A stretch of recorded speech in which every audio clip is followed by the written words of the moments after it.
Chapter 12, Social Psychology. So this class isn't long enough to give this chapter its proper due attention. There's a ton of stuff in social psychology that is really, really interesting. And I would say that if you have the opportunity to take social psychology as an entire course, because it is offered not at Lone Star but in other universities, it is probably well worth it. Much like the chapter 11, where I feel like a lot of it is useful in daily life, I think the same is true for all of chapter 12. I think many of the principles in social psychology give us an understanding why people act the way they do in groups, how they're different in big groups versus little groups or intimate groups versus more of an acquaintance type setting group, like maybe coworkers. I think there's a very robust understanding of daily life in this chapter. Unfortunately, in an intro class, we don't get to go into some of the deeper meanings. But anyway, so this is kind of a longer chapter. I'll try to keep it short as I can, given the material. But there is kind of a fun part here at the beginning, which is a series of pictures, and I'm going to go through those and kind of tell you why those pictures exist, why they're on there. Some of them are just anecdotal stories that are just kind of fun. But anyway, then the meat is kind of towards the end of the chapter. So let's get going here. So we're going to talk about all of this stuff to some extent, right? We're going to talk about social cognition. We're going to talk about attraction. That's all those pictures. We're going to talk about conformity, obedience, and compliance, which means we get to talk about the Milgram study, which is my very favorite study in all of psychology. It's mind-boggling. And actually, I think, even though it's 10 minutes long, I think I'm going to pull it up on the screen here, and we'll watch a couple of segments of that video here. And then I'll put the link for you to be able to watch it uninterrupted, and you can watch the entire video. So, but that's very, very, very, very powerful study. Really, really good stuff. Group influence, attitudes, and attitude change. A little bit about pro-social behavior, aggression, and then I'll end with prejudice and discrimination. And guys, I'm an open book. I have my prejudices, I have my discriminatory thoughts and feelings, and I'll lay them all out there. So, they're not super bad. I'm not like a homophobe or a racist or anything, but yeah, there are certain things that I'm prejudiced against. I prejudge, and so we'll talk about that a little bit. All right. So social psychology. Social psychology is the subfield of psychology that attempts to explain how the actual, imagined, or implied presence of others influences the thoughts, feelings, and behaviors of individuals. One of the things that I think is interesting at my job, at my other job at Amazon, so I work in this huge warehouse, right? It's a fulfillment center, and there's camera poles everywhere. Well, every once in a while I'll get on one of the machinery, pieces of machinery. There's one that's called an order picker, and the whole machine elevates with you on it. So you get to be up 4.5 stories. Well, not 4.5 stories, 4.5, probably 3 stories. So anyways, I know that there's a lot of times that the managers will tell people, nah, you can't really do it. We work the overnight shift, so all the bosses and the higher ups, they're not in the building. And they're like, oh, you can't do this because cameras, there's cameras, there's cameras. And so everybody is minding their P's and Q's, right? Everybody's honking the horn on the forklift and little stuff like that. That's a safety issue, but it's annoying to listen to that honking constantly, so most people don't want to do it. But then they're told, oh, cameras, cameras, cameras, right? Well, I was up on a lift the other day, and I raised up, and I noticed that the wires that come up out of the top of the pole, where the cameras down at the bottom, come out of the pole and then hang there. They're not attached to anything. I mean, it is a new building. I'm sure they'll be attached eventually, but they're not. And even if they were, I know from previous jobs, those videos don't have audio. They can't hear whether or not you're honking your horn, and nobody is sitting there watching these videos, right? They don't have somebody monitoring, a full bank of monitors looking at all the different aisles and all that. That guy didn't use his horn. But just the mere implied presence of some manager sitting at home at 3 o'clock in the morning on his personal laptop, pulling up a camera, and then possibly admonishing somebody for not honking their horn as they left the aisle on their forklift is enough to keep people in line. It blows my mind. I'm the only one going, Really? Y'all, that's what you're going to use to make people do what they need to be doing, is say you're being watched 24/7, even though it's pretty obvious we're not. So, so this is kind of interesting to me. Obviously, the actual presence of others is going to influence us, right? There are things that you do in the privacy of your own home. People think that they're in the privacy of their own car, right? How many times have you sat next to somebody at a red light and somebody is just singing away, just dancing, getting into it, and then you're looking at them and they look over and see you and they instantly stop that behavior. Oh, they're embarrassed, right?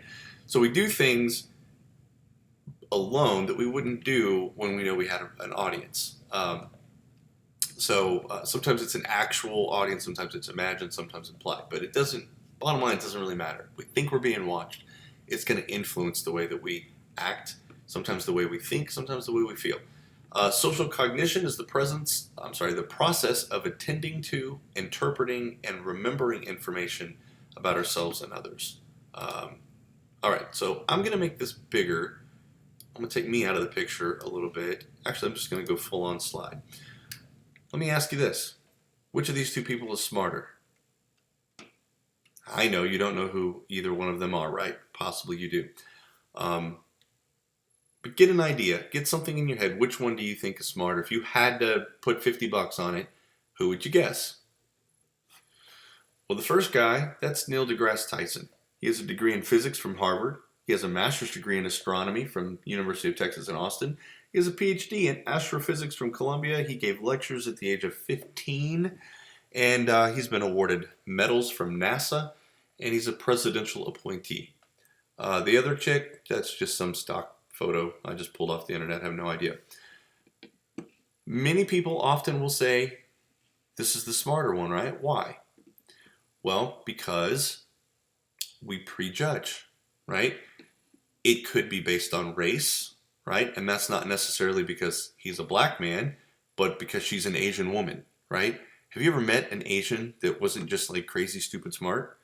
Like they just like do math in their sleep and know calculus left and right, and they can all do physics and play the violin and know 9 martial arts. And I mean, it's just crazy, right? That's not a terrible stereotype to have, by the way. And yes, that is a stereotype. We'll talk about it later, but I don't think it's a particularly bad one, so I'm going to throw it out there.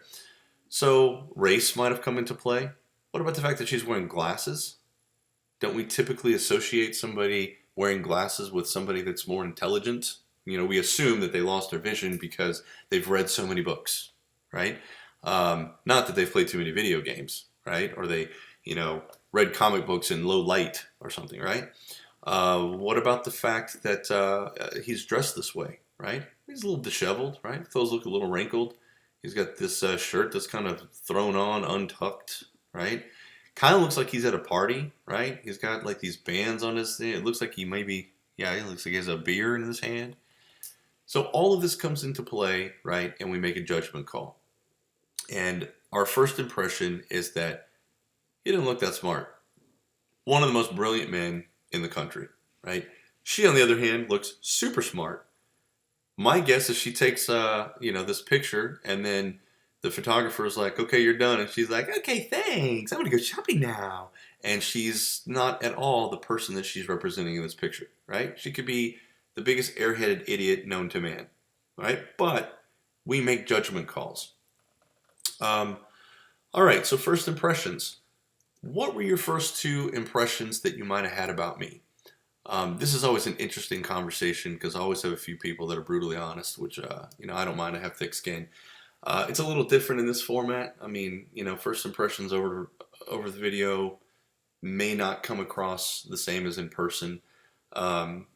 So this might not be something to be able to do in the online format. But, most of the time when I hear the impressions that I get, it's funny because sometimes they're like, oh, I thought you'd be super chill and relaxed.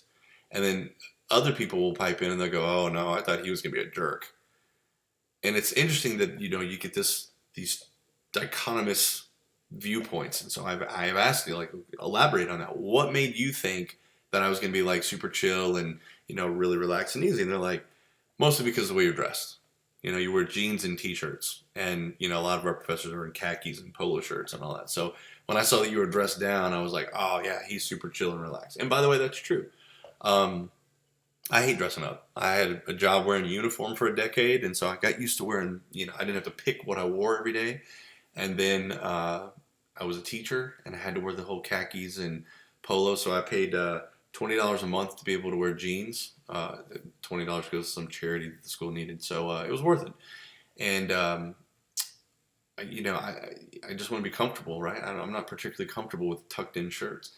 So, so that part is true. And then other people are like, I see the way you carry yourself. I mean, you're usually you're standing there, you've got this kind of growl look on your face, like you're brooding, and you're just kind of surveying the room, arms crossed, like your body language and all that. And that's somewhat true. I know I outwardly give that maybe impression, but that's not how I feel, right? I stand this way because I don't know why I stand there with my arms crossed like that instead of I just feel dumb with my arms hanging down by their side. It just feels weird, right? So I have to have something on my hands that I'm fiddling with, and then that gets to be annoying. I think people, watching me bend a paperclip until it breaks and then throw it away and then get another one and do it. I mean, it's like this nervous habit, I guess. So I found that if I occupy my hands by crossing my arms, then I don't do that. So I feel like it's less annoying. Um, but yeah, the obvious thing is, oh, he's closed off, right? Or he's trying to look mean. Well, that's actually not true. You can't really see it right here, but I have a scar right here.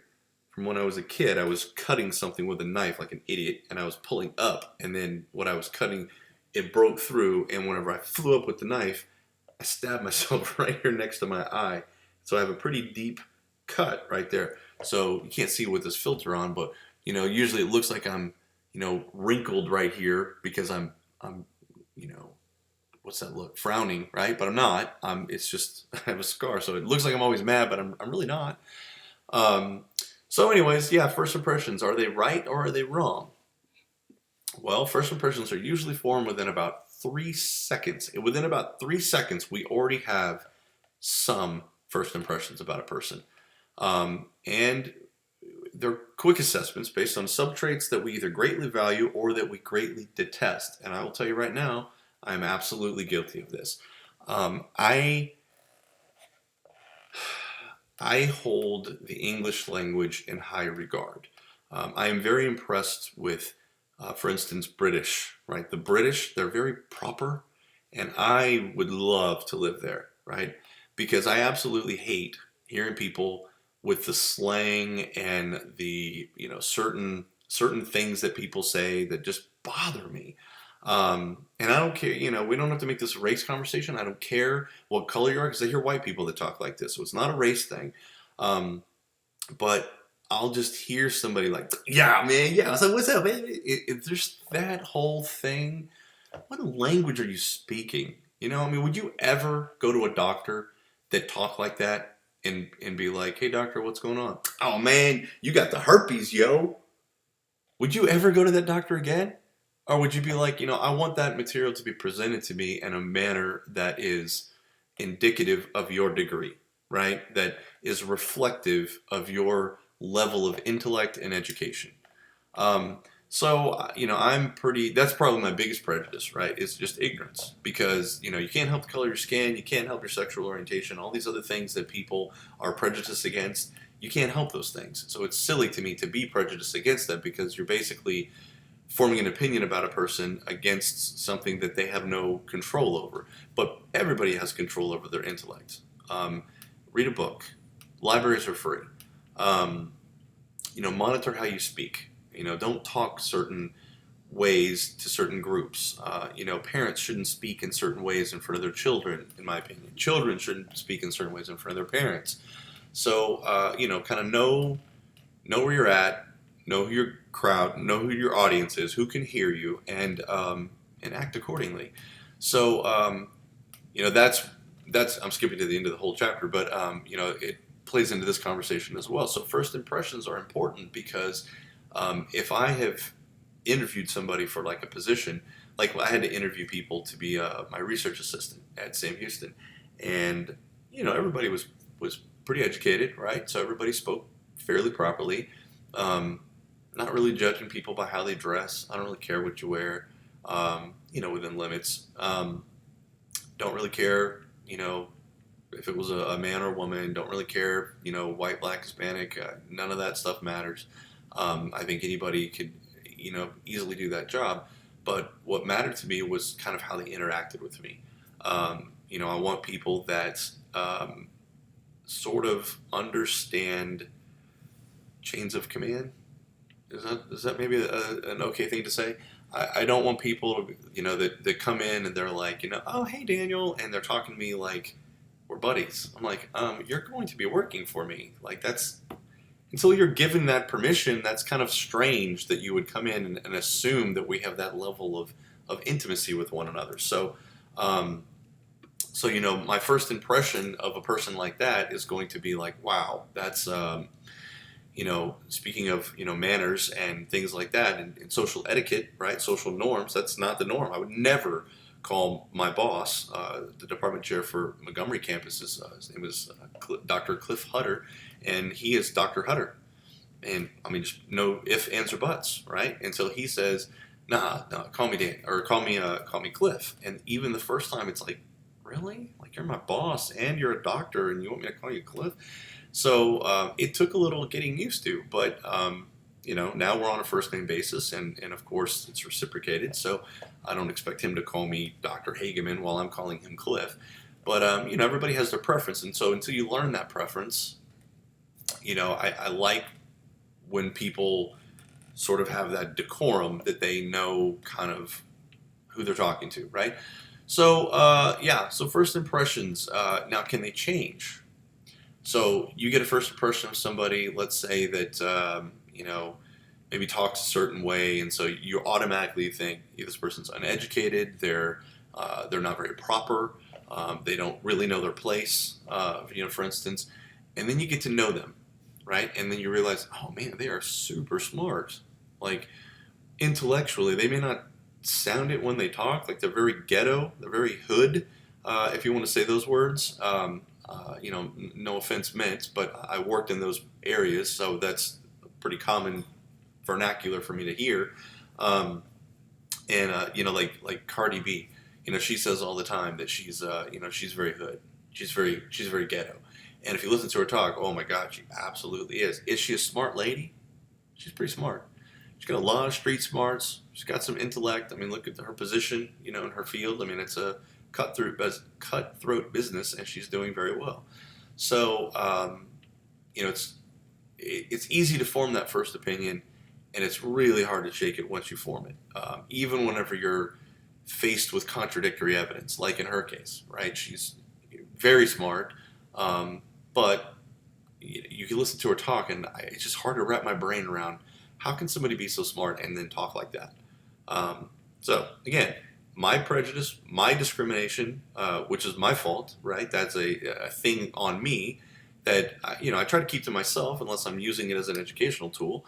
But for the most part, it's just one of those things. You have to be aware of your own biases, your own discriminatory thoughts and feelings, and you sort of have to constantly battle those and try to change them.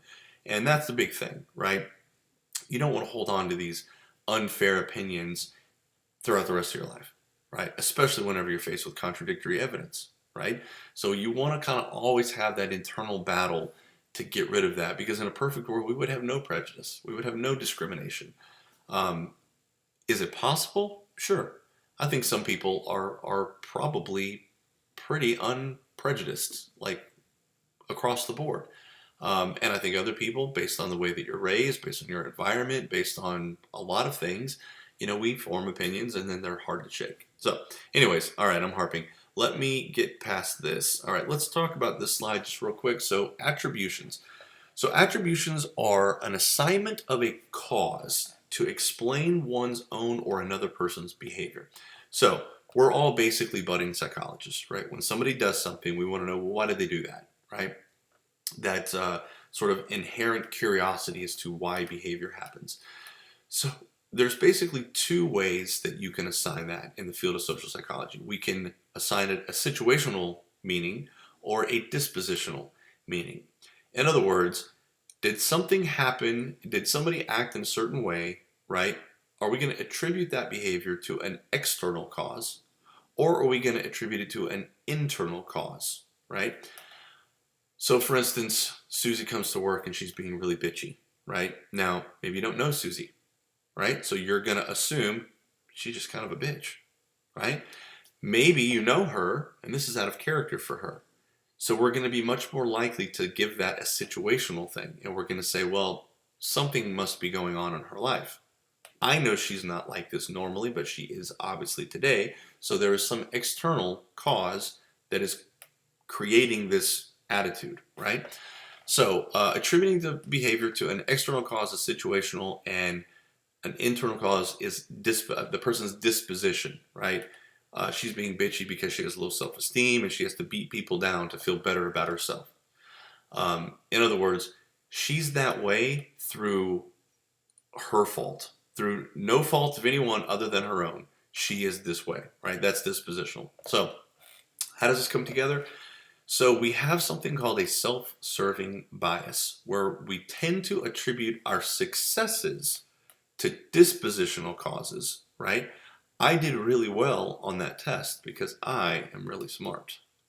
I did really well at the work assignment because I am a really hard worker. I have a really good work ethic, right? So we did well at something because of that. Now we assign our failures a situational cause. Isn't that interesting?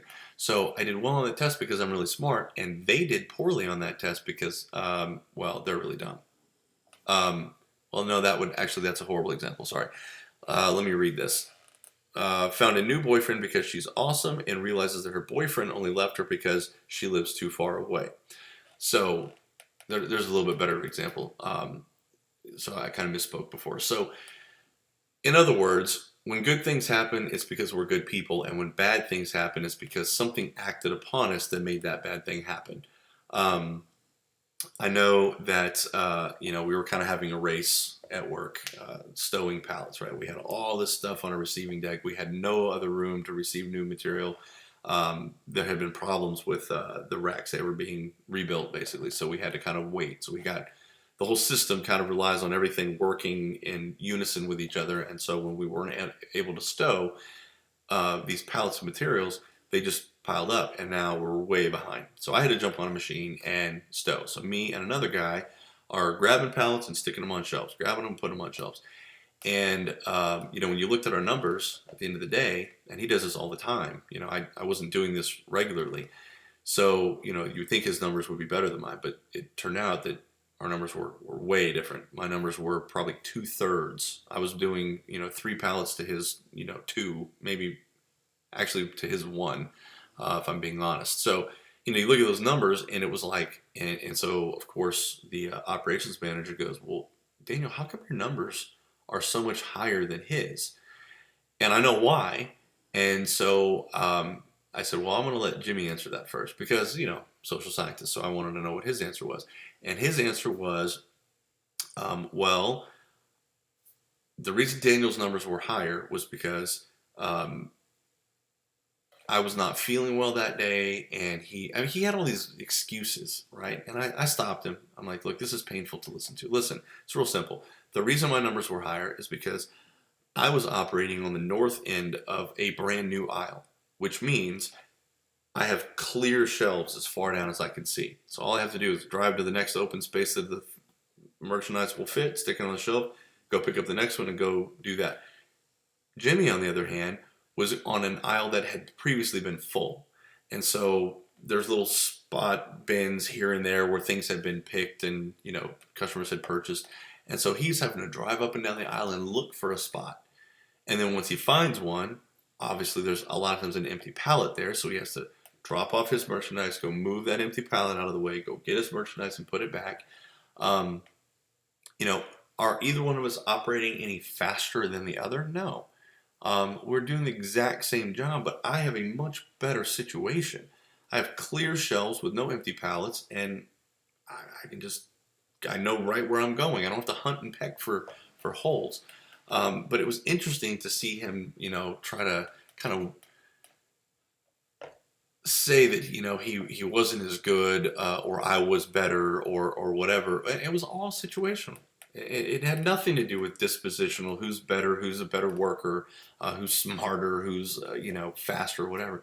In general, the self-serving bias is just again the tendency to attribute our successes to dispositional because we're awesome, and our failures to situational because well, circumstances were just not in my favor. It's really hard for that to be the other way around. For me to say, well, I was so much more successful with my numbers because I had wide open shelves. I mean, my situation was just perfect for quick work, right? His situation wasn't that great, right? He had to hunt and peck and move stuff out of his way and all that kind of stuff. And by the way, my dispositional side, right? The reason that I did better numbers is because I'm a harder worker than he is. I mean, that might be something we think, but it's socially not appropriate to say. So that's again where he was trying to like kind of figure out what to say because I know what he was thinking, but he didn't want to say it out loud. All right, so more attributions. There's something called the actor-observer effect. This is the tendency to attribute our own behavior primarily to situational factors because we don't want to look in the mirror and we don't want to evaluate ourselves. We're afraid of what we might see. We don't want to say that we're prejudiced. We don't want to say that we're lazy. We don't want to say that we're unintelligent. We don't want to do that. So we focus on situations, right? So the example here is somebody that wrecks their car, right? Two people get into a wreck. And so we look and we say, I wrecked because the roads were slick. I wrecked because this car swerved in front of me, which caused me, I had no choice. I had to swerve out of the way so I didn't collide with him, and I ended up hitting the tree, right? So we focus on the situation.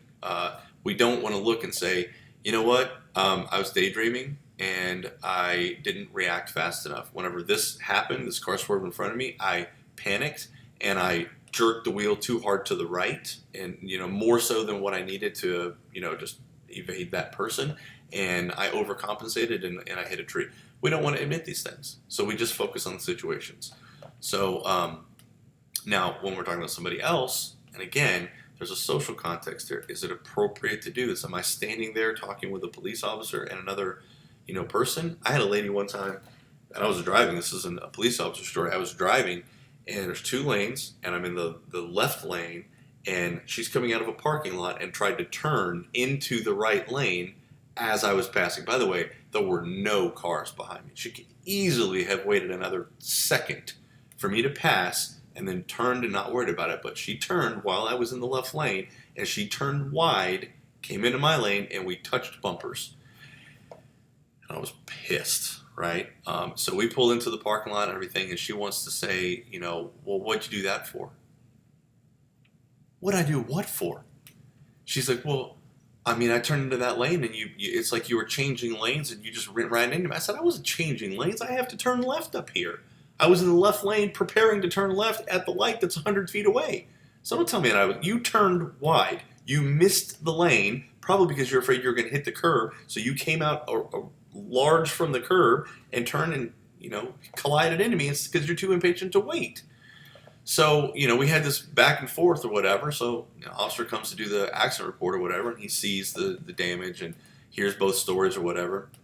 She was absolutely convinced that my driving was bad and that the situation wasn't fair because when she was looking to the left for oncoming traffic, which was me, she was looking right into the sun. And so I was a bad driver and she had poor conditions. The curb was really large and it stuck out really far and the sun was in her eyes. And so, perfect example, right? I'm a bad driver but the reality is quite the opposite. I was in my lane. There was nothing that I could do. There was no evasive lane change for me to make. There was no amount of braking that would have, prevented this from happening. I mean, she just creamed right into me. And the bad driving is on her part, and the situational thing is on my part. But she flipped it. So that's the actor-observer effect. Last thing here is the fundamental attribution error. The tendency to give more attention to dispositional factors than is appropriate for the situation. So we tend to, again, focus on other people, not ourselves, right? On ourselves, it's the other way around. But the fundamental attribution area is looking at other people. We give more attention to dispositional factors, meaning we judge people. So we see a homeless person, we assume that they're lazy because they're an addict, because they're lazy, because they're mentally ill. Um, I mean, you pick your poison. All of these things, I'm sure we've thought when we see a homeless person, right? Um, we don't think about the fact that maybe they have a medical condition. Maybe they just recently lost their job and got kicked out of their home. Maybe they were with a spouse that kicked them out or something. So it is entirely situational. Any of us could find ourselves in that position, scarily enough.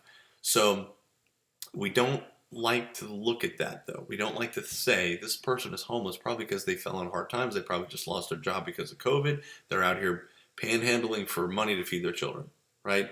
We automatically think of it as a dispositional thing. That person is not on the level of a normal person. They're lazy. They're whatever. So there's a lot to be said for the situational and dispositional, how they work into, again, there's the self-serving bias, there's the actor-observer effect, there's the fundamental attribution error. I only picked those 3. There's like 10 of these. So these attributions and how we assign them, how we view them, what the different perspectives are. Again, if you take this class as a full class, a whole lot of meat in this couple things here, right? So moving on, let's get to the fun part of the chapter. I'm going to go back full screen here, and we're going to talk about people. Is this woman attractive? I would argue in this picture, I mean, absolutely. If you don't say yes, there's definitely something wrong with you. I don't care if you're a man or a woman. This is an attractive female. Now, if you look at her now, I don't know. She doesn't seem to have aged particularly well. She's kind of weird looking now. But yeah, pretty attractive. Funny story. Do you think she's pretty?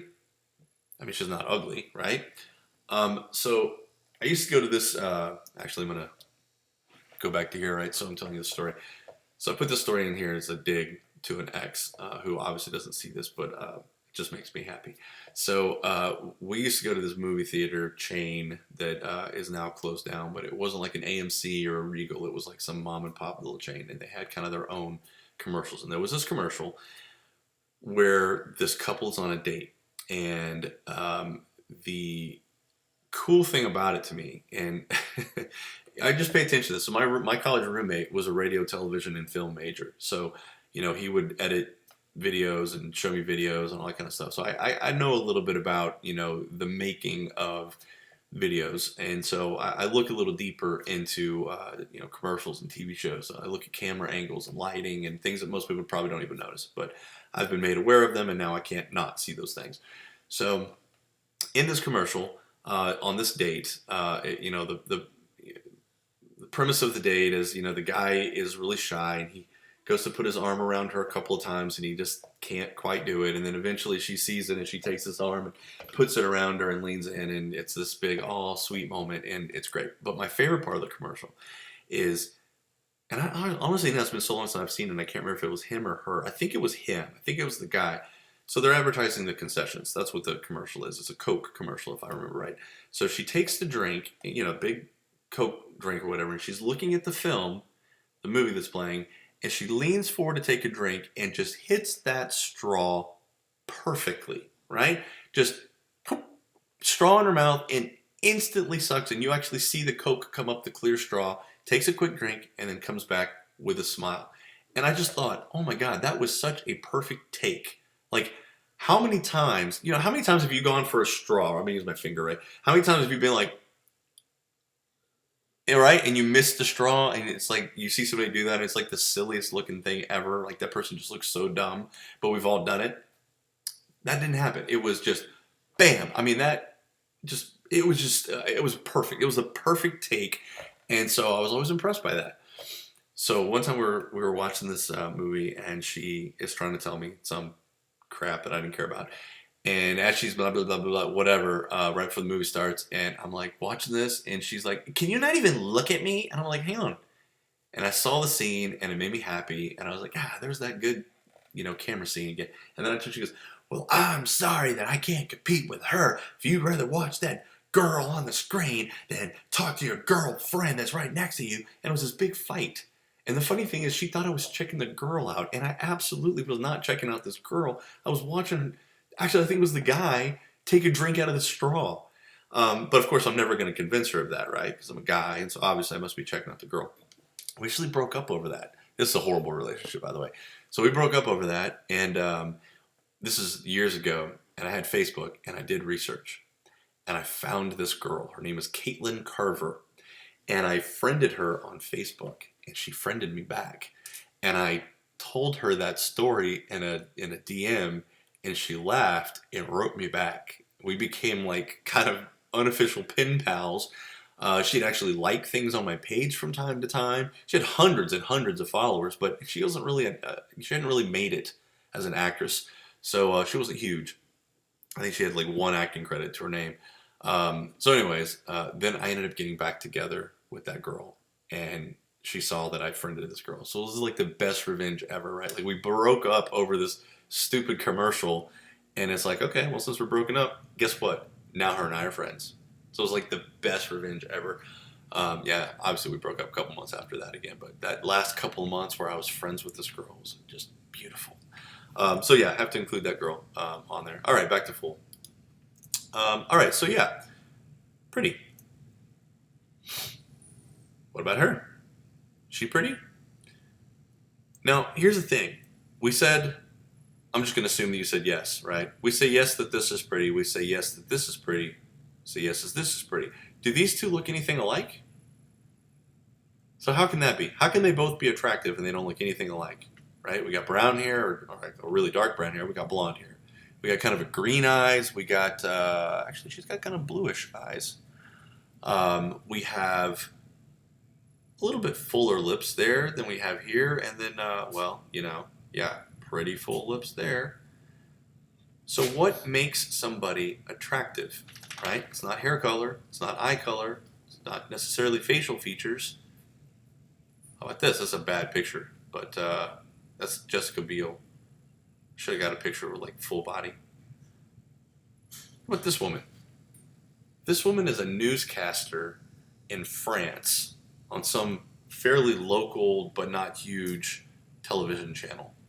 I would watch the news in French just to be able to see her tell me what the news is. I can't think of her name off the top of my head. Melissa Thoreau, I think might be her name. Anyway, it was voted the most attractive woman in France, and not a model. What about Natalie Portman? Super pretty, right? So, that brings us to Shania Twain. Now, they did a study, and actually I participated in a study that was like this. It was a replication study of the original. But they wanted to figure out, from a mathematical model, what makes people attractive. And so they took all these facial measurements, right? One of the measurements is how far apart the eyes are. One of the measurements was nose length. One of them was the triangle between the eye, the nose, the other eye, and then back across, right? This little triangle right here makes people's face. And then another triangle from eye to middle of bottom lip to eye, back across. We look at width of smile in proportion to face. We look at from chin to hairline. We look at cheekbone to cheekbone. We look at the prominence of cheekbone, prominence of jawline. We look at the dimple that some people have on their chin or on their cheeks when they smile. All of these facial measurements, right? So what they did was they took thousands of pictures of men and women, and then they asked men and women to rate these people on attractiveness on a scale from 1 to 10. And so everybody did. And then they took the numbers of all these facial measurements and they plugged them into a statistical model. And they said, okay, well, obviously people that said this person's really attractive, like level 10, right? This is their measurements for their facial features. And then people that were like a 2 or 3 and attractive, this is their measurements. So based on that model, if we put together the perfect proportioned face, what would that person look like? And so they got all those measurements, based on statistical analysis, and then they matched those measurements to photos of celebrities. And ultimately what they should be finding is who is the most perfectly proportioned facial feature wise, um, person out there, and it was Shania Twain. Now, I look at this picture and I think she's very pretty. There's no doubt about that. Is she the most attractive person on this list? Actually, I think she's probably the least for my stake. Well, yeah. Again, she's definitely not ugly. She's gorgeous, right? So, attraction is very interesting. We go through this, and we can't get a statistical model that gives us the perfect person that everybody agrees is the most attractive. Um, Sometimes it's for me, if you were to look at, for instance, Angelina Jolie's lips, they're too big, right? They don't match her face. But for some reason, that's kind of her defining characteristic, and there's something about it that instead of it being a flaw, is actually something that's really attractive. Kind of like, and I should put a picture of Cindy Crawford on here, right? It's a supermodel from the 80s. So she has a giant mole right here, kind of like this mole up here, right? Generally, we consider a mole a blemish, right? But Cindy Crawford was famous for her mole. I mean, people would draw moles on to be more like her. So there's something about having perfection in most places, but then having a flaw that makes somebody attractive. It makes that particular, oh, went the wrong way. It makes that particular thing attractive. Like, for instance, my personal opinion, I think her eyebrows are a little too bushy. Not a big fan of that. Um, Gorgeous smile, gorgeous face, eye color. Her hair color is a little dark for my taste. That's not my favorite. Um, yeah, I typically lean towards blonde, so that's my favorite. I like the green eyes. That's pretty rare. I mean, this is pretty much perfect. And the only thing about this that I would say is there is no imperfection. And so it's a little boring. This, I mean, again, gorgeous. I mean, she's definitely a 10 out of 10. There's absolutely not a flaw on her eyes, her nose, her mouth, her smile, her cheekbones, her jawline, her hair, literally everything perfect, right? But probably not my favorite. Just because I guess I kind of like that one thing to be out of sync. So it doesn't look like just this computer model of a gorgeous woman. There's some sort of flaw there, right? Some little quirk. All right. Um, so is there a difference between beauty and sexiness? Well, let's hope you say so, right? So this little girl is absolutely gorgeous, right? But we don't look at that as the same way as we might look at this, right? Attraction, unless you're a pedophile, right, is different, right? We can look at this with a level of, sexiness. We can look at this and we can say, we would describe this person as being beautiful. We would describe this person as being adorable, right? Sexy versus cute.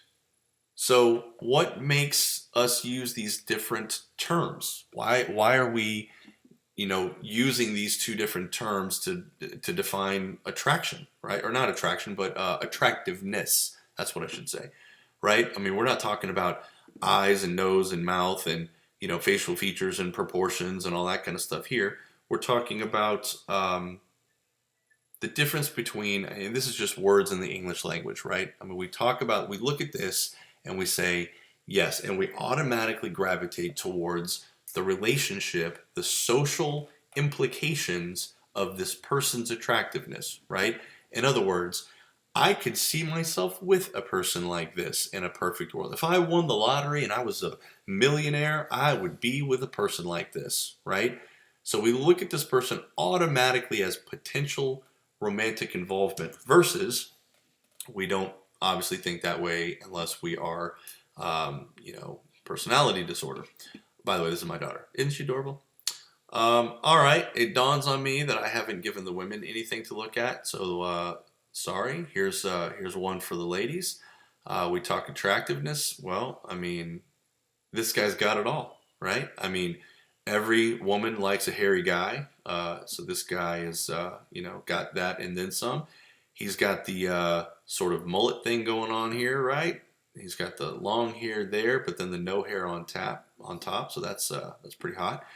He's got his gun collection out that he's very proud of, including this, knife for whatever reason. And how many boxes of ammo he's purchased, because that's important. And apparently, there's like a pool noodle here. I don't know what the purpose of that is. That's what I'm guessing that is.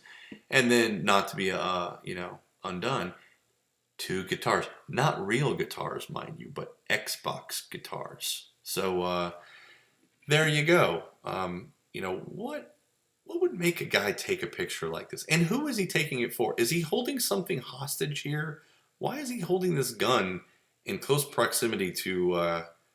Yeah, I mean that's just that's a no-go zone right there for me. I don't know what's going on with that, but yeah, I'm not sure what's happening here in this picture. Only guys that put guns in pictures to make themselves look masculine probably have all kinds of issues. Um, oh wait, I might have done that a time or two, but my gun's way cooler than his gun. That's a night vision scope, by the way. It's about a $2,000 scope.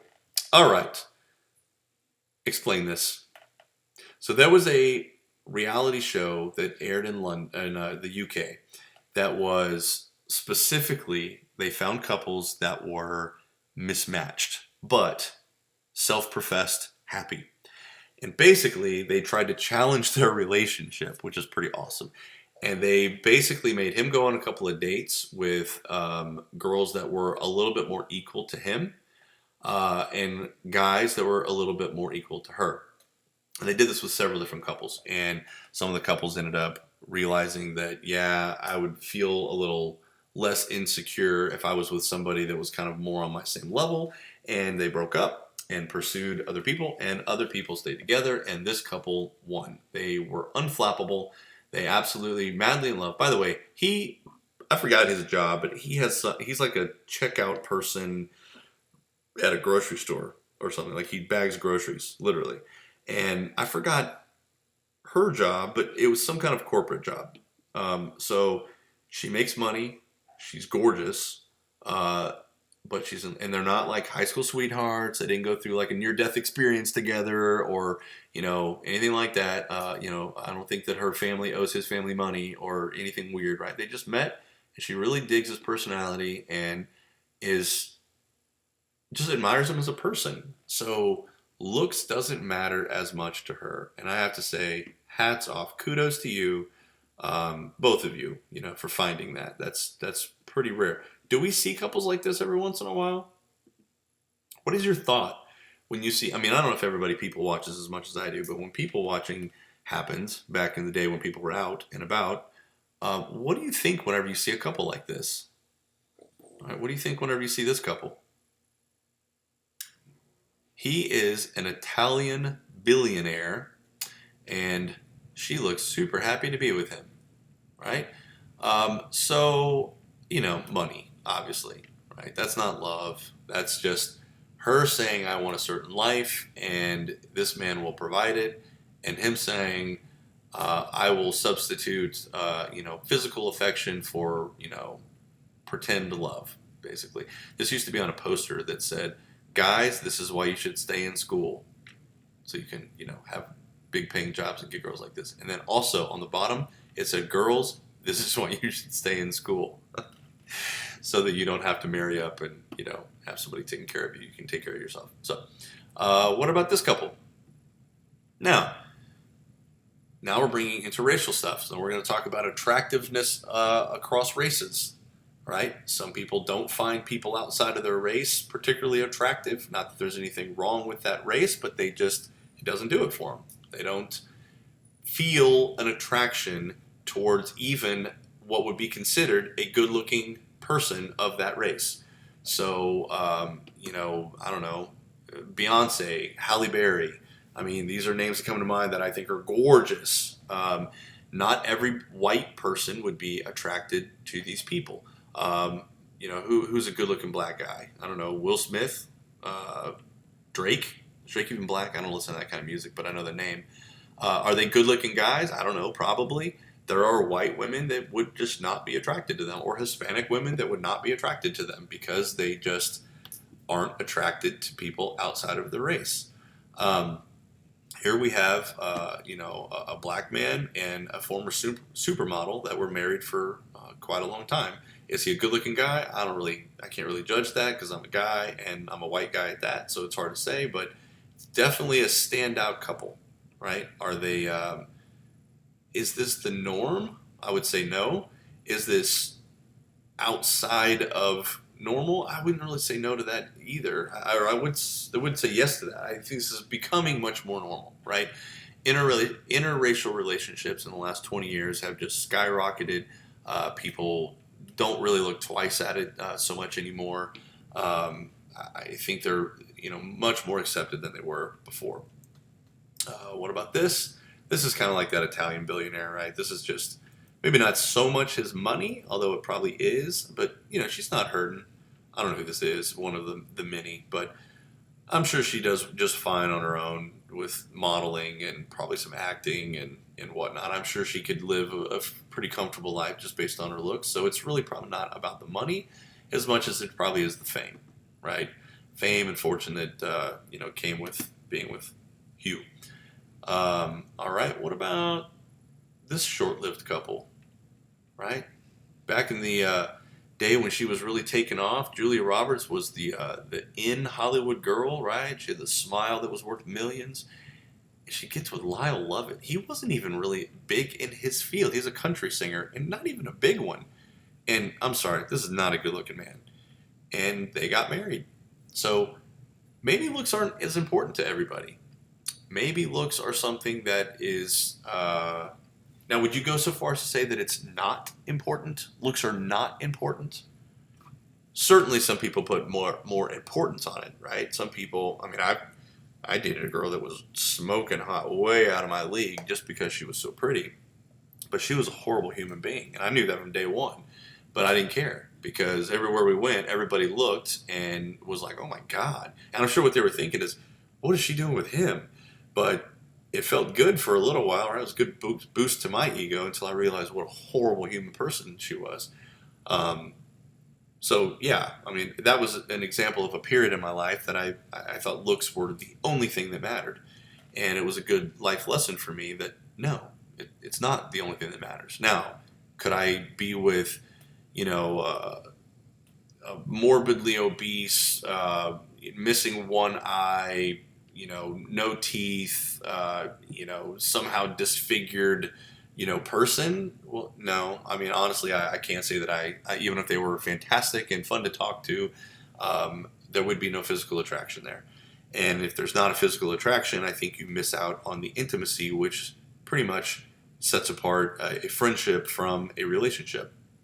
So, yes, attraction is important, and you have to have it.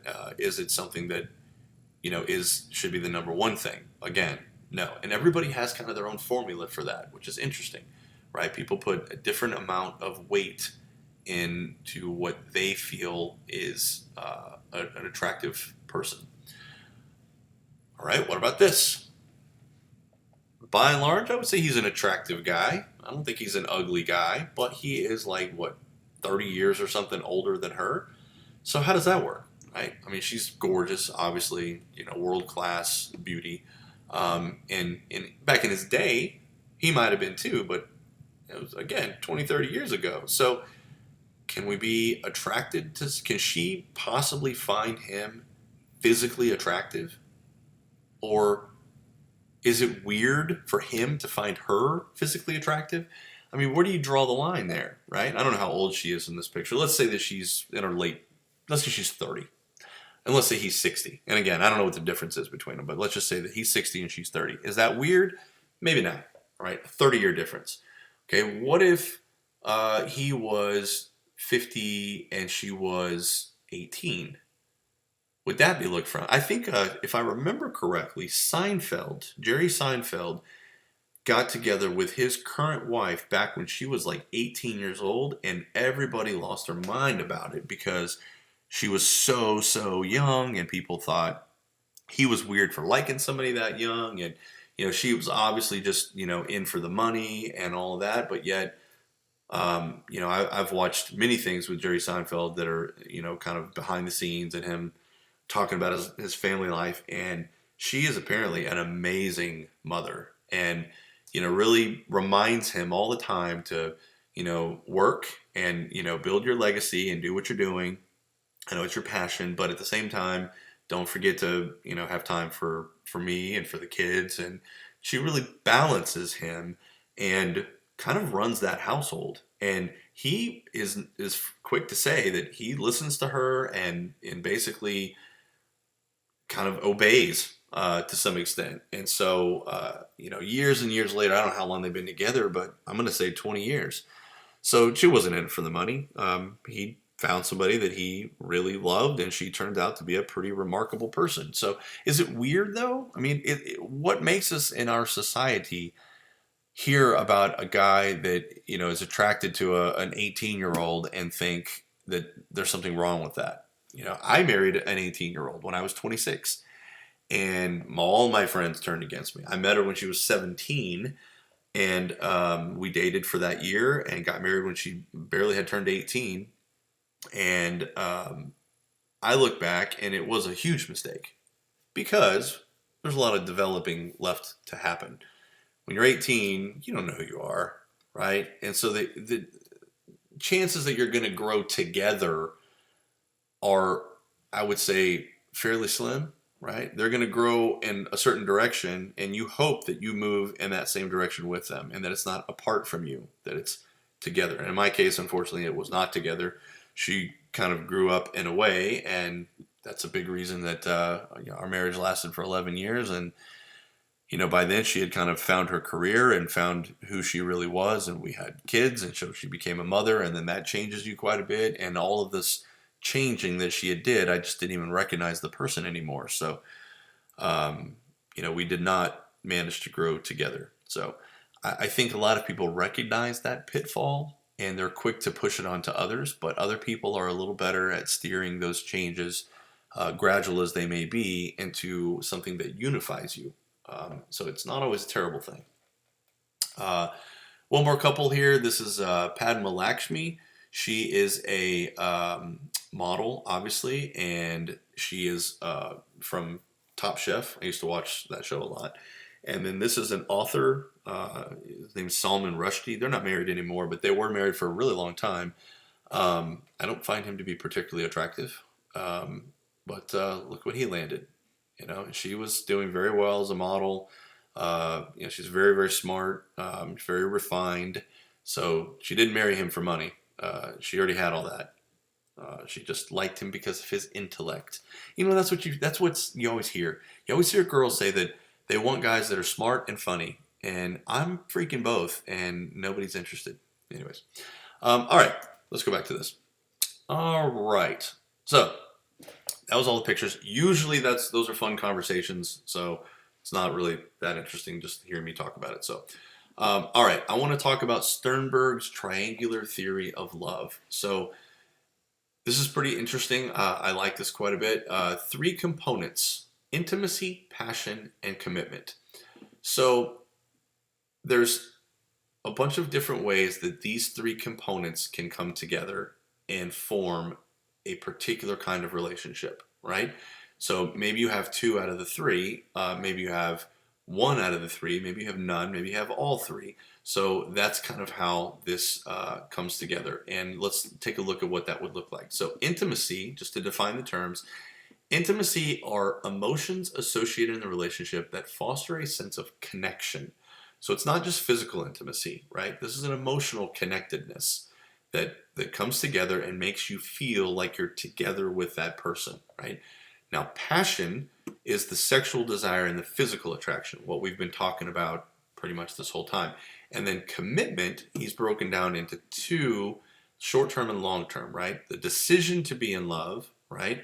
So that's when you go from dating to relationship, right? I'm dating, I'm just having fun. And then all of a sudden, whoops, I fell in love. And once you make that decision that, yes, I want to be in love, my days of, Friday night bars and all that kind of stuff, I'm past that, right? Then you make the decision to be in love, right? That's a short-term commitment. And then the long-term commitment is to maintain that love over time. Anybody that's been in a relationship that lasted longer than a couple of months will realize that puppy love, that initial honeymoon phase, right, it goes away. And then what's left are two people that are trying to live life together with the same principles, the same values, the same outlook, um, of same expectations, and you'll find very quickly that they're not the same.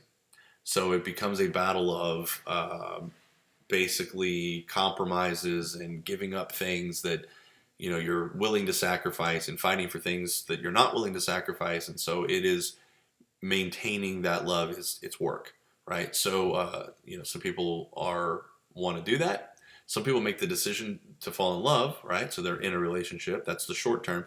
But then they decide, I'm not changing at all. And if this person won't change, I'm out. There is no long-term commitment, right? There's a short-term commitment because this is my boyfriend, this is my girlfriend, whatever.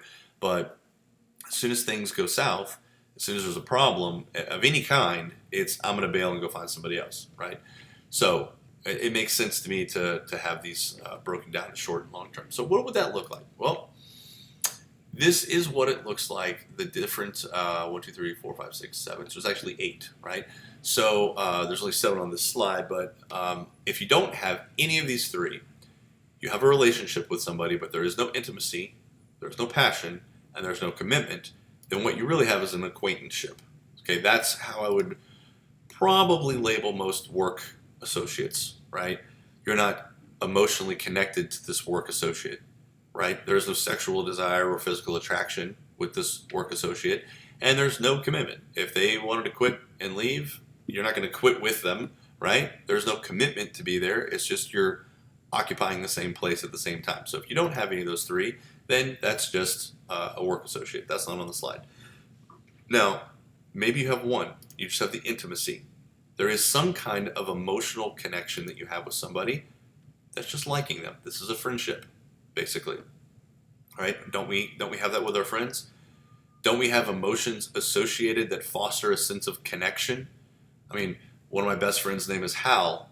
He lives in Dallas, and we only talk every couple of months because of the distance. But he went through a breakup not too long ago, and I was there for him, and we talked for hours and hours about the issues that had come and gone and all that. There is an emotional connection. So there's an intimacy between him and I. And that's weird for guys to say, but it's not a passion. There's no sexual desire or physical attraction. It's an intimacy. It's a closeness. It's an emotional bonding. So that is liking. Infatuated love. That's the one that only has passion, sexual desire, physical attraction. These are your friends with benefits. Right? Your friends with benefits are right there. How people find those, I have no idea. Empty love, commitment. This is somebody who makes the decision, I want to be in a relationship, right? I don't want to date, and I don't want to be alone, right? I want to have a significant other, somebody that I can come home and share my day with, and cuddle on the couch and watch Netflix with, right? All that kind of stuff. Go to movies with, go out to dinners. But I don't like dating. I don't like the process. I don't like how long it takes. If you're a guy, I don't like how expensive it is, right? I don't like taking somebody out to dinner when I knew the first 3, as I met them on the sidewalk, I went, ugh, there's no attraction. And there's never going to be. And I kind of want to go, oh, sorry, you don't look like your picture. I'm out, right? But that's rude. So now I'm going to shell out $60 for a dinner and have, forced a conversation with somebody that I already know I'm never going to see again. Dating sucks. Everything about dating sucks, right? So you make the commitment to, you know what, you'll do, right? Not really a lot of emotional connection, right? Not a lot of chemistry, if you will. Not a lot of sexual desire, physical attraction, but damn it, I want to be in a relationship. So I have a commitment. That is an empty love, right? This would probably be my parents.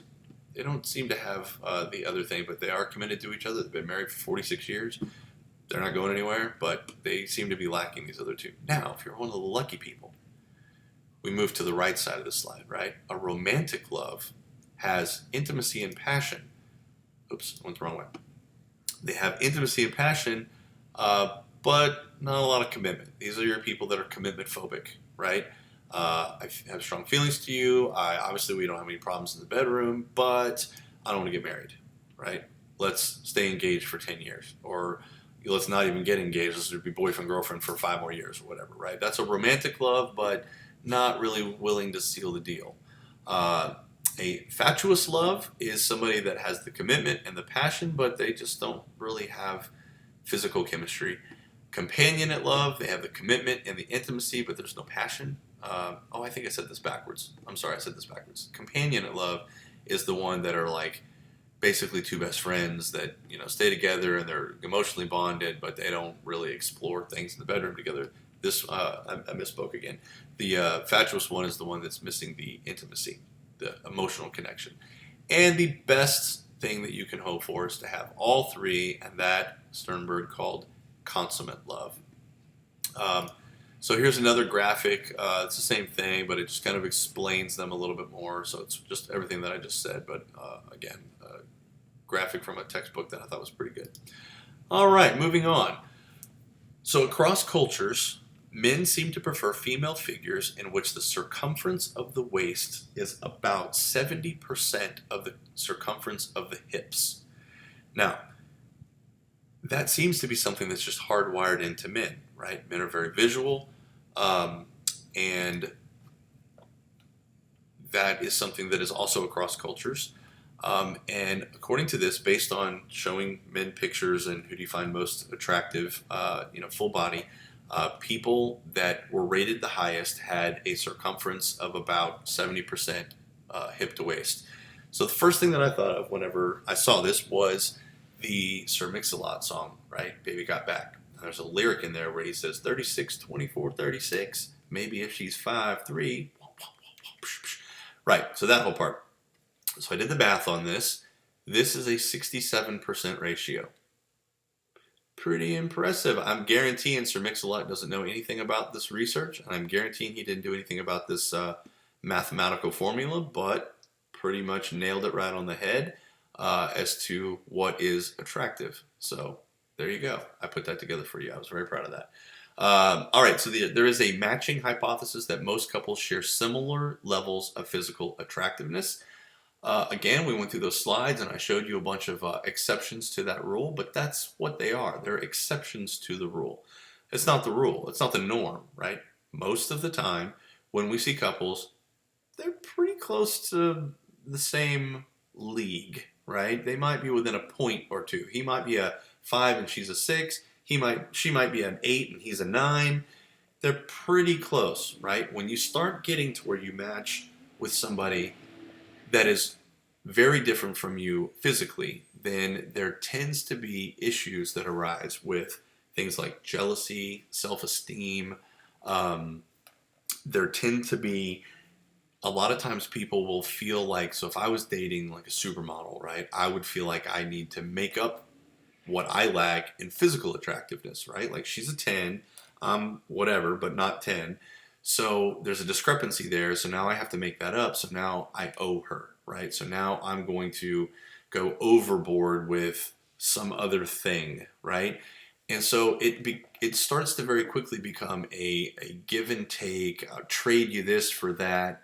I'm going to trade you the fact that you're willing to date lowly me and you're so beautiful, and then for me, I guess I'll allow you to have a bunch of attractive friends and I won't have any female friends. I don't know, something, right? I know a girl from the gym that's a professional model, fitness model, absolutely gorgeous. And and by the way, I'm not friends with her anymore. This is a while back when I was single. But her husband is a sales guy and is not a workout guy. And all of her friends are six packs, perfect build. I mean, everything, right? But it was interesting to me, and we had a conversation a couple of times about how does that work for you? Like your husband's not jealous at all that like you look the way you do, and you can have any guy you want, and all of your guy friends are like perfect physically, and then he on the other hand is not a workout guy. He's got love handles and no muscle definition whatsoever, and he's not insecure about that. And it was fascinating to me. And she's like, no, he loves it. I come with him to sales meetings sometimes and pretty much help close the deal. People are like, man, if this guy landed that girl, he's got to be smart. So, they trade. Her being the way that she is physically helps him in his job. And then, together they have kids and they have common interests and they're loyal to each other. And so It's psychologically, it's just fascinating to me that works. Because I've been on the other end of it, and it did not work for me at all. New couples need approximately 5 interactions to offset one negative encounter, according to the research. So you have some big blow up, and we're talking a negative encounter. We're talking, something big. Not you forgot to take out the trash, but like a big thing, right? There needs to be approximately 5 positive interactions to get back to that feeling of normalcy. I thought that was an interesting statistic there. Secrets to staying together. Probably not the person to ask that, but do as I say, not as I do, kind of thing. Be open and honest. Destroying trust destroys relationships. So always have a really good conversation about this particular topic. And everybody thinks that I'm crazy, and that's okay. I probably am. Do you have to have trust in a relationship? All the experts say yes. I don't agree with that at all. So let me ask you this. What if you're somebody who's been hurt? You've been cheated on, maybe multiple times. Are you ever going to be a very trusting person? Not likely. I mean, not for years, right? So is that to say that person just can't be in a relationship? Obviously not. So this is kind of, my story. So after divorcing, I started dating somebody who was one of those people that kept everybody that she'd ever dated still in her life. So every ex that she'd ever been in any kind of relationship, whether it was a month or 3 or 4 years, she was still good, close personal friends with them, right? Kept up with them, chatted with them frequently, and there were over a dozen of them. In fact, she was the commissioner of a fantasy football league, and out of the 12 people on her team, like 8 of them she had romantic relationships with, like intimate physical relationships with. Some of them, one of them was only like a couple of months, one of them was for 5 years, one of them for 3 years, one of them for a little over 2. So several long term, but they had amicable breakups. And why would you invest all of that time and energy and effort into somebody, and then sure, it might not have worked out, but it doesn't mean that they're a bad person. You can still be friends with them. And so she hosted a party at her house one time after her and I moved in together. So I moved into her house, and she had a draft party for her fantasy football league, and I got to help host 12 guys, 8 of which she had been with before. It was a little awkward, to say the least, right? The thoughts that were going through my head as I looked around the room and compared myself to all these guys and to each other, and thought, tried to evaluate what the emotional lingering effects were. It was pretty traumatizing, to say the least. So needless to say, that didn't last but a couple of months, and then we called it quits, or I called it quits. The next person was cheated on by her husband of 18 years. He left her for his secretary. How cliche is that? Had a baby with her, moved in with her, and she was still madly in love with him. Divorced, fully divorced, for 3 years. Still had his pictures all over the house. Their wedding album still prominently displayed in their living room. And she would rationalize all of it, saying that, it's for the kids. I want the kids to have this feeling of normalcy, so I don't want to take that stuff down for their sake. And I was like, I live here now. I don't want his picture on every wall of your house. That's awkward for me. Well, but we just have to do it for the kids. So no, that didn't last either. Third relationship was a huge hoe. I mean, I'm pretty sure there's about 14 guys in Houston that she hasn't slept with, and everybody else she probably has. So, needless to say, and then not to mention the fact that, 10 years as a cop, a couple of years working for the government, hearing secrets, I don't trust anybody. I don't trust anybody for any reason. So, that's my baggage. And part of it is born from, trauma, honestly. And part of it is born from, I understand people, and I know the pitfalls that people face. And I just am not going to put myself out there like that. So, in my relationship, we share our our location on our phones. We share all of our passwords to everything. Bank account. So if I were to get a hotel room, she would see, hey, why is there a charge on here for, Holiday Inn or whatever? And I better have an explanation. Um, the She's logged into my email on her phone. So if I get an email, she's the first to see it a lot of times. And if somebody an ex or something wanted to reach out to me or whatever, she'd know about it probably before I would. So a lot of people would say, "Oh, that's horrible. That's a terrible way to live," and all that kind of stuff. Okay, well, to each their own. That's probably true. It probably does have some dysfunction associated with it. But at the same time, you want to talk about, well, do you trust people? And they're like, "Yeah, I totally trust." Do you know how many times I've had former students come back and go, "You know what? I wish I would have not discounted what you were saying in that social chapter because I totally trusted my ex. I thought the idea of reading his email or reading his text messages was insane. And if you have to do that, you shouldn't be with that person. So I thought you were crazy, but I just got to thinking and I went and looked at his text and, he's been emailing this girl and texting this girl and meeting this girl or going on dates or whatever. Yeah, and so it's like, well, unfortunately, I've been around longer than many of you, and so I've seen those things happen, and I've been burned, and I've learned my lesson, and so now I won't be burned again. Uh, Everybody, unfortunately, ends up learning that, some people the hard way. So I think this is an interesting topic to talk about. We talk about how much we trust people, but we all have locks on our doors, and we lock our cars, and we all have passwords on our email and our phones, and clearly we don't trust people as much as we like to portray that we trust people.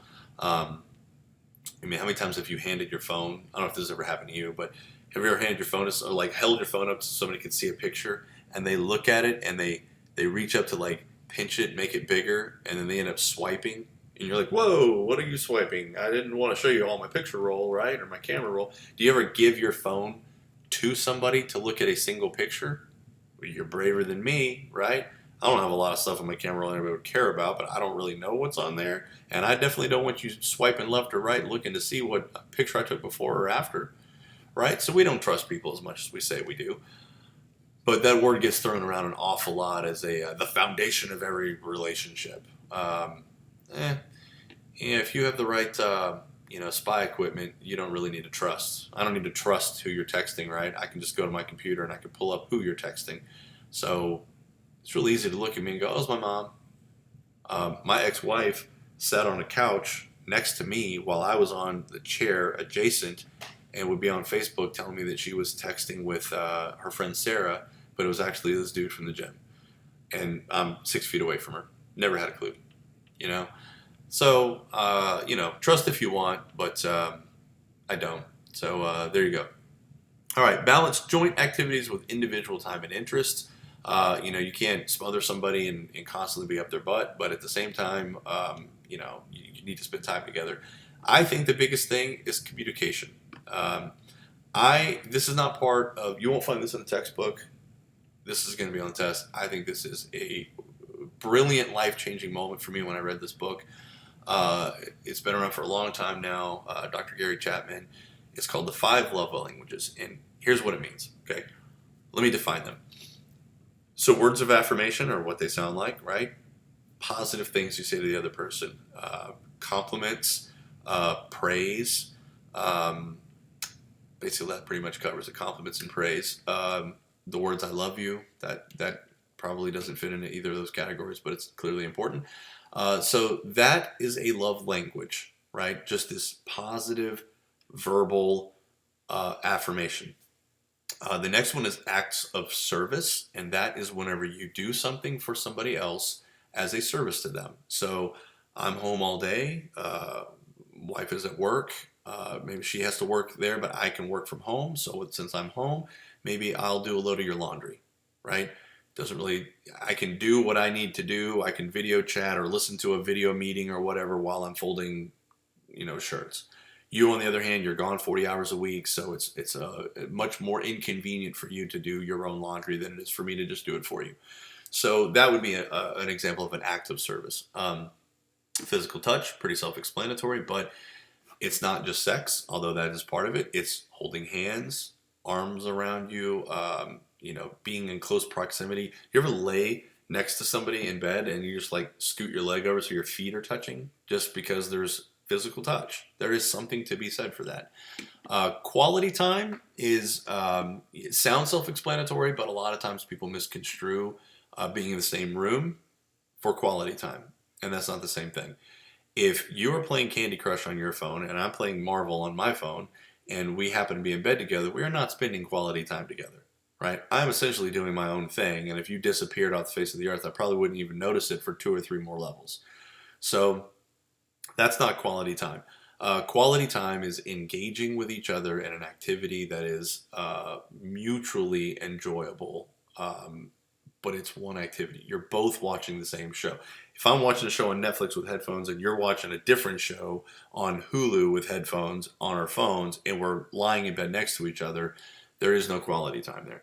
And then the last one is receiving gifts. That one is self-explanatory. So I think there's no more slides here yet. So that's what they are. Let me tell you what the premise of the book is, right? And it may sound simple to you, but I got to tell you, it was an eye-opener for me. So if you go on to the internet, and I don't have a link for it, I don't know what it is, but you can Google it and find it.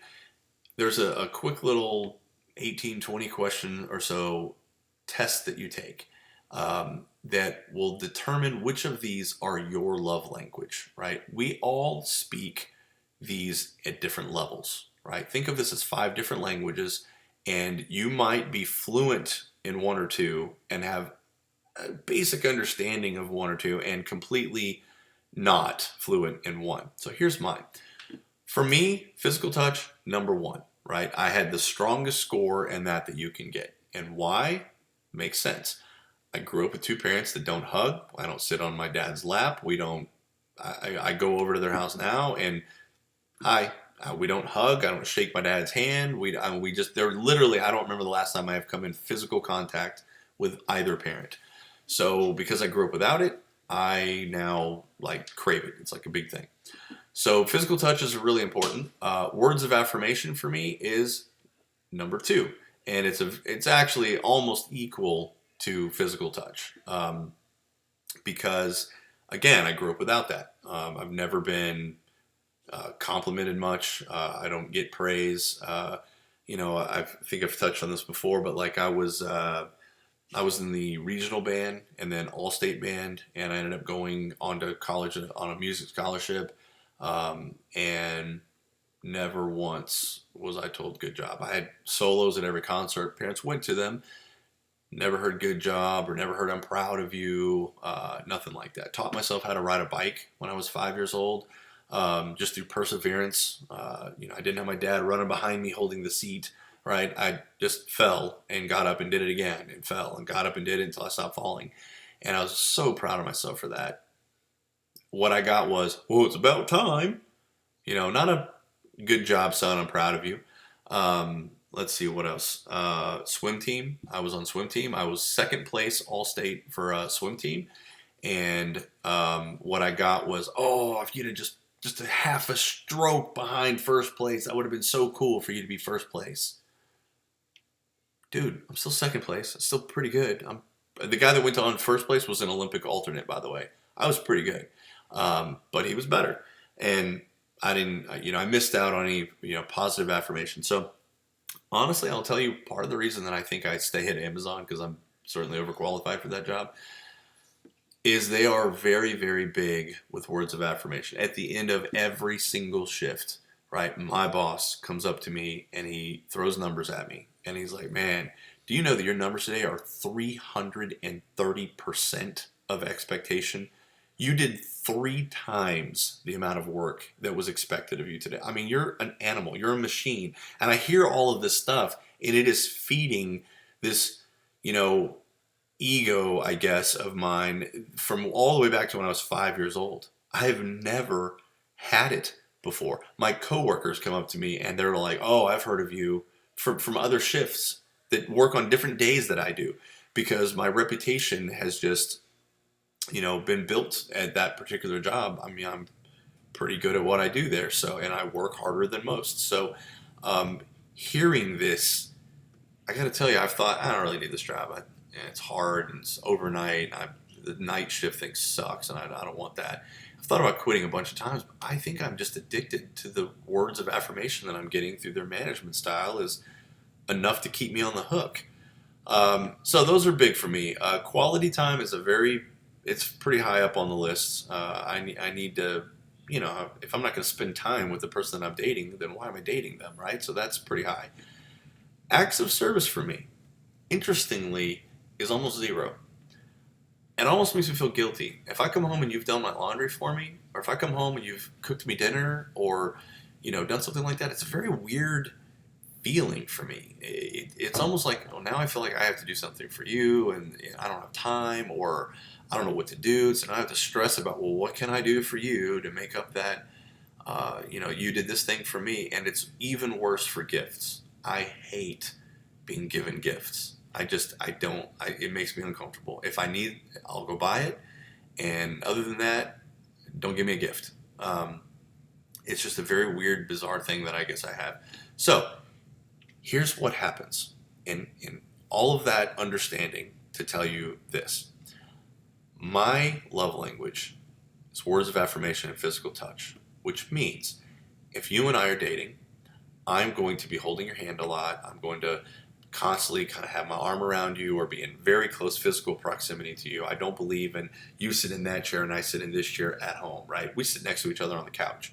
We lay in bed next to each other to watch TV or something like that, right? Like, that is a big, important thing for me, right? I want to feel physically close to you, and I'm going to praise the hell out of you. I'm going to tell you how beautiful you are. I'm going to tell you how much I love you. I'm going to tell you how proud of you I am. I'm going to brag about you to my friends and my coworkers and things like that, right? Because that's my love language, and that is how I tell you that I love you. Now, what happens when I find somebody to date and their biggest love language is receiving gifts? That makes them feel special and loved, that you thought of me and you bought this. And the second biggest one is acts of service. When I do something for you or buy something for you, you feel loved. But physical touch and words of affirmation, those are not your love languages, right? Like, you're kind of a touch me not, right? Like, why do you have to be smothering me, right? That's kind of your wiring. And then words of affirmation they're just words. What difference does it make, right? So here's what's going to happen. You and I are dating. I'm going to be constantly telling you how much I love you by expressing that verbally and being physically all over you. You, on the other hand, are not going to feel loved by that because that's not your love language. You are going to be like, oh my God, you're smothering me. I need space. And why haven't you bought me anything lately? I mean, you went to the grocery store and you bought all the stuff on the list.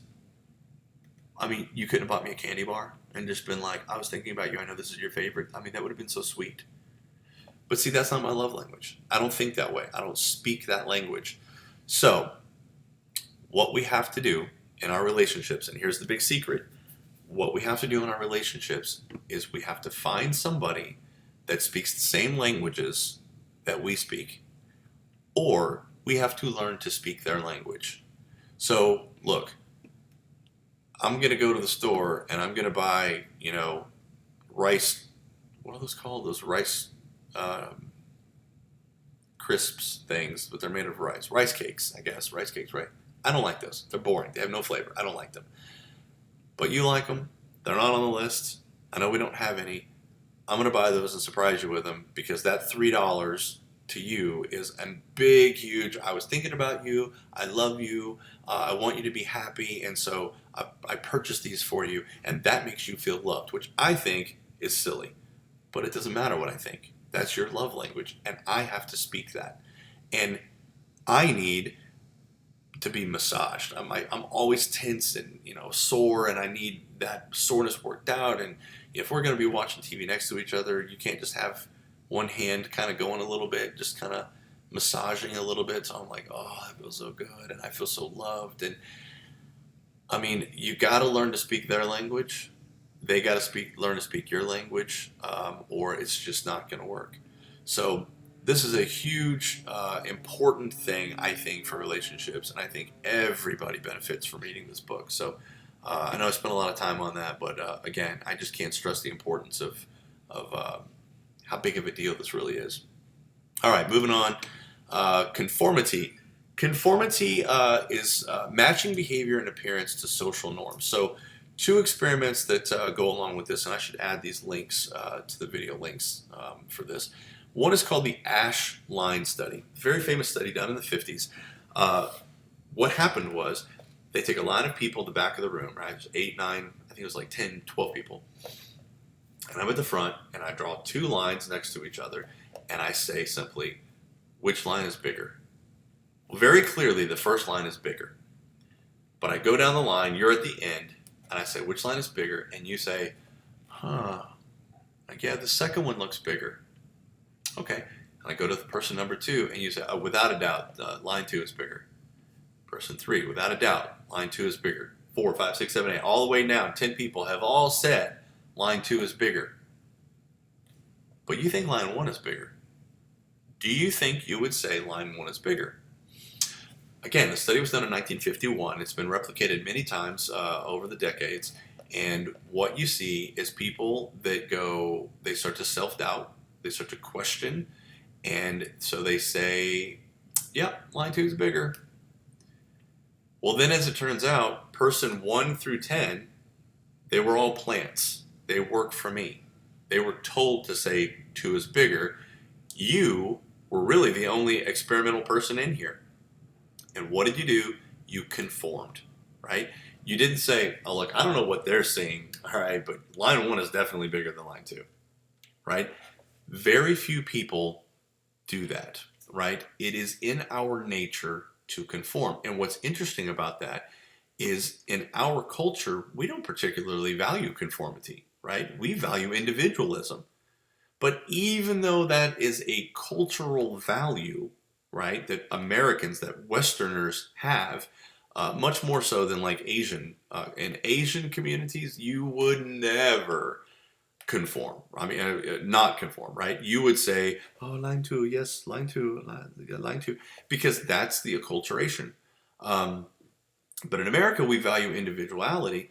But even that being said, human nature is to conform. Like it or not, it's been shown many, many times that we are wired for conformity. Why? Because we're social creatures. We realize no man is an island. I may not like people. I might be an introvert, but I need other people to exist. I need somebody to build the roads I drive on, the car that I drive, to make the food that I buy, to put it in a store that I can then go to and purchase. I need other people to survive. All right? So because that we are wired for that, we know we need other people, right? We tend to conform so that collectively we all get along. So this line study, again, replicated in like the 60s, same results, 70s, same results, 80s, 90s, 2000s. But what you start to see when you start to replicate this now, even though you still see, by and large, you still see conformity, we're starting to see more and more people not conform. We're starting to see more and more people say, I think 1 is bigger. Sorry, I'm not seeing what they see. And there's a lot to be studied for that. Why is that happening? Are we losing our sense of, being woven together as a society, and that individualism is starting to come out more and more, and we're able to speak our minds more? Are we starting to lose trust in those around us to the extent that we're not going to rely on even though 10 people said 1 or said 2 rather, and we think it's 1? You know what? I know it's 10 to 1, but I don't trust none of y'all, so I'm going to say 1.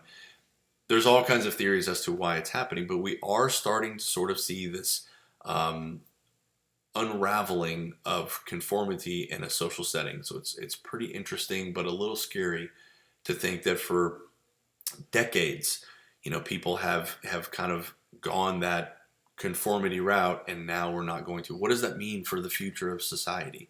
If we don't conform to social norms, if we don't conform to each other, and everybody becomes truly individualistic, can a society even function?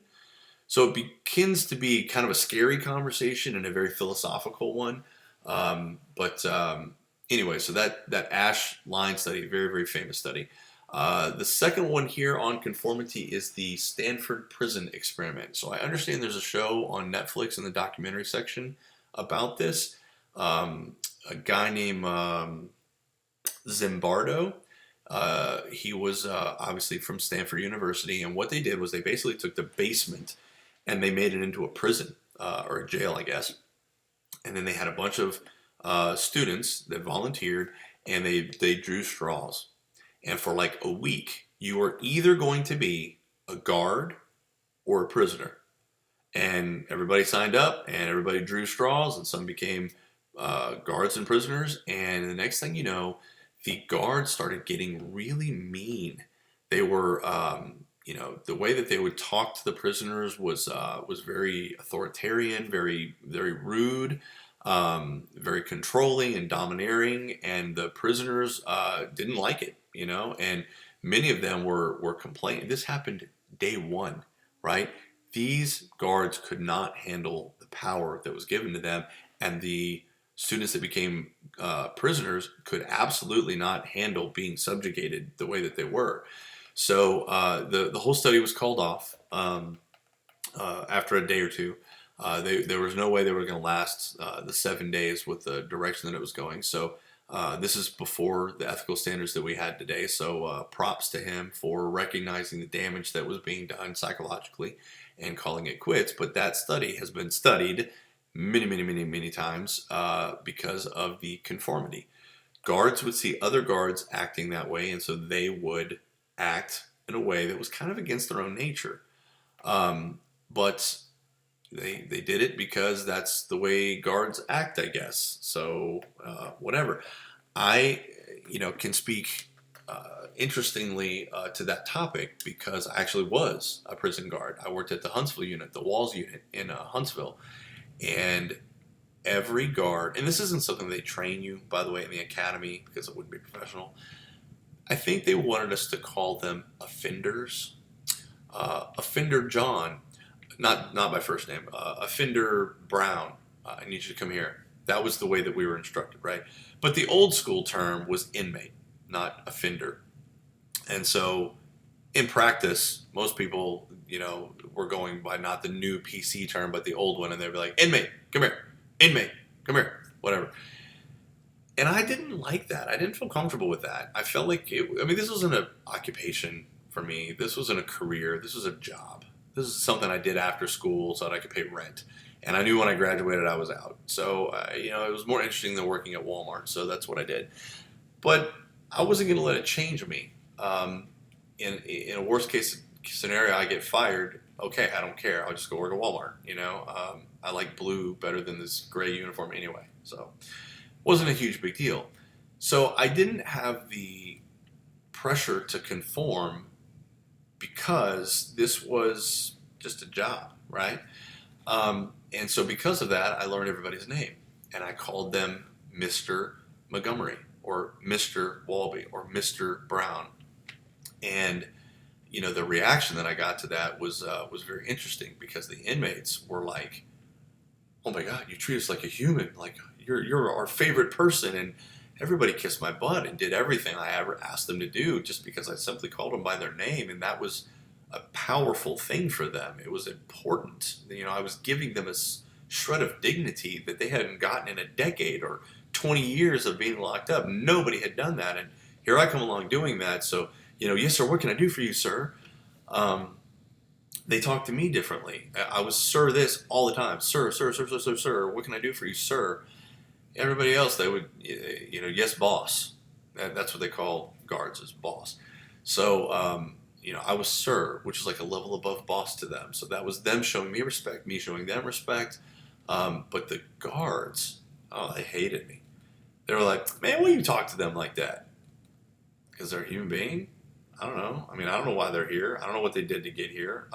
Some of them probably would do it again. Some of them probably made a huge mistake. Hell, some of them probably have did stuff to get here that I might have done in that situation. I just haven't been in the situation. So it's not a value judgment. It's just, that's how I talk to people. I don't want this to bleed into my normal life. I get outside these walls and I start talking to my, coworkers this way or whatever. So I'm compartmentalizing. This is how I am. So I come to work and this is still how I am. I'm not going to play a part, play a role because I have a CO badge on my lapel. I'm just not going to do that. So, yeah, conformity is very interesting. I refused to conform to that particular standard, and the guards kind of looked at me like an outsider, which was well, that was okay. So, why do we? Why do we conform? Here's a couple of quotes that. Well, here's a couple of reasons. First, to avoid rejection by social groups. So, what I just said, right? My social group, right? My peers, the other correctional officers, absolutely rejected me. But that was okay. I don't care about that, right? Y'all make 20 grand a year for a career. You're not exactly the people I'm going to be friends with anyway, right? Um, I mean, some of you are here situationally like myself, but see, there I am, right? Dispositionally, I'm making fun of them for their, poorly chosen profession, in my opinion, right? But their situation could have dictated that that's good for them right now, right? Just like my situation dictated that that was a good job. So that was an unintentional example of that, right? But anyway, we typically would want to avoid rejection by social groups. But if you're an introvert and you're not trying to be a part of a social group, then you're not as likely to conform. To avoid negative labels that may carry to our own social groups, right? So I don't want to be labeled a prima donna, right? I don't want to be labeled, oh, he thinks he's better than everybody else. I don't want these labels associated with me. But again, it depends on how much you value the opinion of other people. If you're not used to getting affirmation, then you're gonna not expect it. So not a big deal to fail to conform. And if they want to call me things, call me whatever. I don't care what you call me. And then finally, we want to avoid cognitive dissonance, right? Cognitive dissonance. I'm supposed to act this way, but I don't. And so now there's this dissonance between what I'm really doing and what I should be doing, or what my coworkers say to do versus what my boss says to do, or what I think I should do. That's all dissonance, right? So it's easier just to go with the flow, right? And that's what we see. We see a lot of times people that just go with the flow. That's why we see, multiple officers being indicted on some of these use of force cases, because one guy is doing this thing that's inappropriate, and instead of standing back and going, I'm not doing that, right? We jump in and we do the same thing. There was an officer. I'm trying to think. Was this at Lone Star or was this at HCC? This was at Lone Star. And I don't know who these people are. All right, I heard this told to me from a story from another officer. Girl walking through campus. This is at one of the Lone Star campuses. I'm not sure which one, and I don't want to say wrong, but I believe it was the Cy-Fair campus. I could be wrong on that. And again, this is a hearsay story, so no responsibility as to the facts being certain, but I'm pretty sure that they are. So, girl gets a phone call that some issue at home. I forget what it is.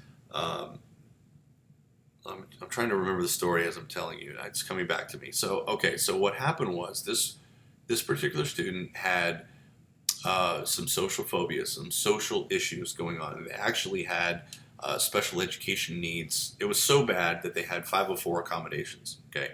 So they had some serious issues being around people, got really bad social anxiety, like diagnosably bad. And so they called their counselor. They were speaking to their counselor about being unable to go to class. They needed to go to class, but they were having an episode. So they called the counselor. They're talking to the counselor, and they kind of got talked off the ledge a little bit, right? But they're still sort of in a crisis mode. They get off the phone and they start walking away. Well, somebody had heard them talking to the counselor, and I guess they were cursing and they were raising their voice, back and forth again, because they were up here. Counselor had talked him down. Well, in the meantime, somebody went and reported it. The two officers that were responding showed up. They see the girl matches the description, but she's already off the phone now, and she's just about to walk to go to class. The female officer says, "Excuse me, miss, I need you to come talk to me." She says, "I can't. I have to go to class," and starts walking away. That apparently offended the female officer. She said, "I need you to come talk to me right now." Kept walking away. So she chases after her, right? Puts her hands on her, grabs her, tries to pull her back. She goes right back into the subject, goes right back into her episode now, obviously, right? Now she's heightened up here. So she's not complying. So the officer tases her um, into compliance. Okay, so what is going on? What is going on in the head of this officer, right? You're going to do what I told you to just because I'm wearing a badge and I'm telling you. What is the rule of law here, right? What legal grounds do you have to detain this person? Your call was this person was raising their voice, maybe a disorderly conduct type situation, but whenever you got there, you observed no disorderly conduct. So I would challenge the reason for contact, period. Hey, ma'am, I need you to come talk to me. F you, I don't want to talk to you, I have to go to class. Okay, bye. Call's over, right?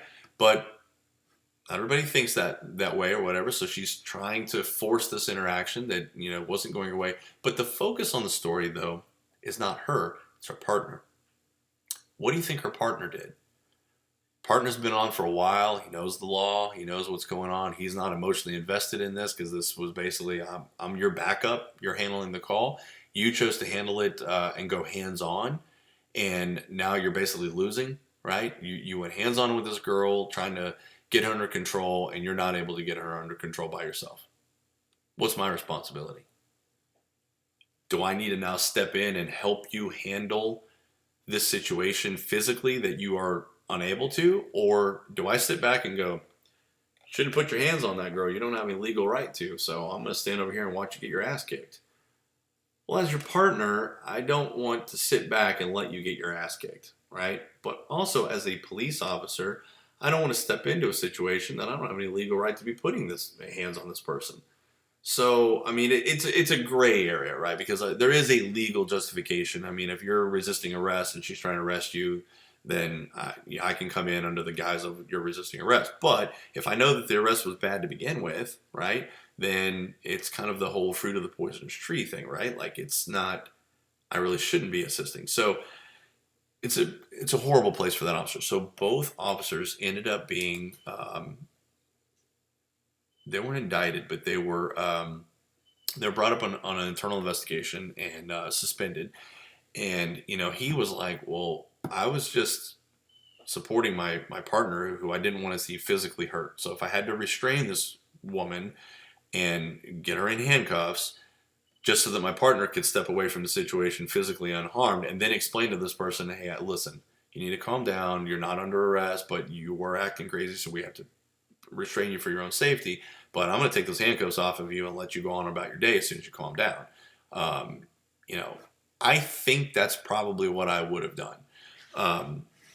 But it's just a horrible situation for that officer. But, he conformed. He knew that it was wrong, but he put hands on and, ended up getting suspended. I don't know what the outcome. I don't know if either of them or both of them got fired or just written up, or this was a couple of years ago, so I don't even know what happened with that. But, unfortunately, we find ourselves in these situations where we need to conform and we don't want to be rejected by our social group. I'll tell you one more quick story. I know this is getting to be a long chapter. No, sorry. So I was a rookie and I had to ride with an experienced officer for like a certain number of months before I could be turned loose. So I was riding with this guy and I didn't really know him. And there's this one area in Dallas called Red Cloud, and it was this horribly gang infested couple of streets, and it was just, I mean, everywhere you looked, right, blue, right, it just Crips everywhere. So we turned onto the street and we saw this little crowd of people, and they were shooting dice, right, gambling. It's a city code violation. It's a traffic ticket, basically, right, to throw dice like that. I don't care about that kind of stuff, but the guy that I was riding with did. So we get there and he says, he gets them all to stand up, and crazily enough, they didn't run or anything. They all actually stood up. They probably didn't think they were doing anything wrong. So we put them all the way around the car, hands on the car. We pat everybody down looking for guns. We don't find any. Everybody seems to be pretty legit as far as that goes. We don't even find any drugs. So no drugs, no guns, just a bunch of gangbangers throwing dice, which is about the least bad thing they could be doing, right? So I would be inclined to let them go, but again, I was a rookie and I was kind of under his tutelage at this point. So he says, all right, you start on this end and work around, and I'll start on this end and work around, and we'll meet in the middle. Let's write them all a ticket. I said, for what? He said, for gambling. And I said, okay, I need to talk to you over here on the side. I said, listen, I have a problem writing this ticket. And he said, why? And I said, well, because the statute reads that it's illegal to partake. It's not illegal to watch. I saw a circle of people. I don't know who was actually throwing the dice. He goes, they were all gambling.